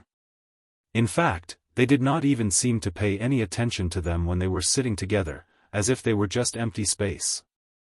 Jian Chen stood up slowly. What Uncle Xiao had told him completely destroyed Jian Chen's original plan. Right now, he had to come up with a new plan of obtaining the chance to reach Class 7. Jian Chen had already lost his appetite. Standing up from his chair, he turned around and left the restaurant. Riding his Class 4 magical beast mount, he departed from the place. After Jian Chen left, a person walked past where Jian Chen and Uncle Xiao were sitting in the restaurant. Seeing the table full of delicacies, the person could not help but reveal an expression of doubt. He thought hard, then his expression changed greatly. He cried aloud, "I remember, it's that old man. Where'd that old man go? That bastard, he didn't pay." The person immediately ran outside and looked around in the bustling street. He could not help but sigh at the sky as he mumbled, "God damn it, there goes my pay for this month." Jian Chen found an inn in the first-class city and replanned what he was going to do after today. 3 days later, Jian Chen departed from the city, and flew towards one of the 3 capitals of the Holy Empire, the City of God. This was because the Radiant Saint Master Union was there. 2 days later, on a path leading into the City of God, a luxurious carriage rolled quickly over the path. It created a great cloud of dust, and in around the carriage, there were around 50 mercenaries acting as escorts. "Esteemed Radiant Saint Master, we only have 30 more kilometers before we arrive at the one of the 3 capitals, the City of God." At this moment, the horse driver suddenly poked his head into the carriage and informed. The tightly shut door of the carriage was suddenly opened, which revealed a youth who seemed to be in his 20s, wearing a long, white and luxurious robe. The youth had an extremely handsome expression, and his plain and expressionless gaze seemed to carry an unique charm, as if it was as profound as the vast starry sky. The youth stared at the great city walls that could be vaguely seen in the distance and revealed a queer light in his eyes. At this moment, the soft cry of a beast sounded in the carriage. It was a snow-white, cat-sized tiger cub that lay on the youth's head, and stood up to look at the far-away walls. Great curiosity could be seen in its bright eyes. You're tuning into the Xiaofan's Wuxia Tales YouTube channel. Don't forget to subscribe and join us on this journey to catch the most captivating stories.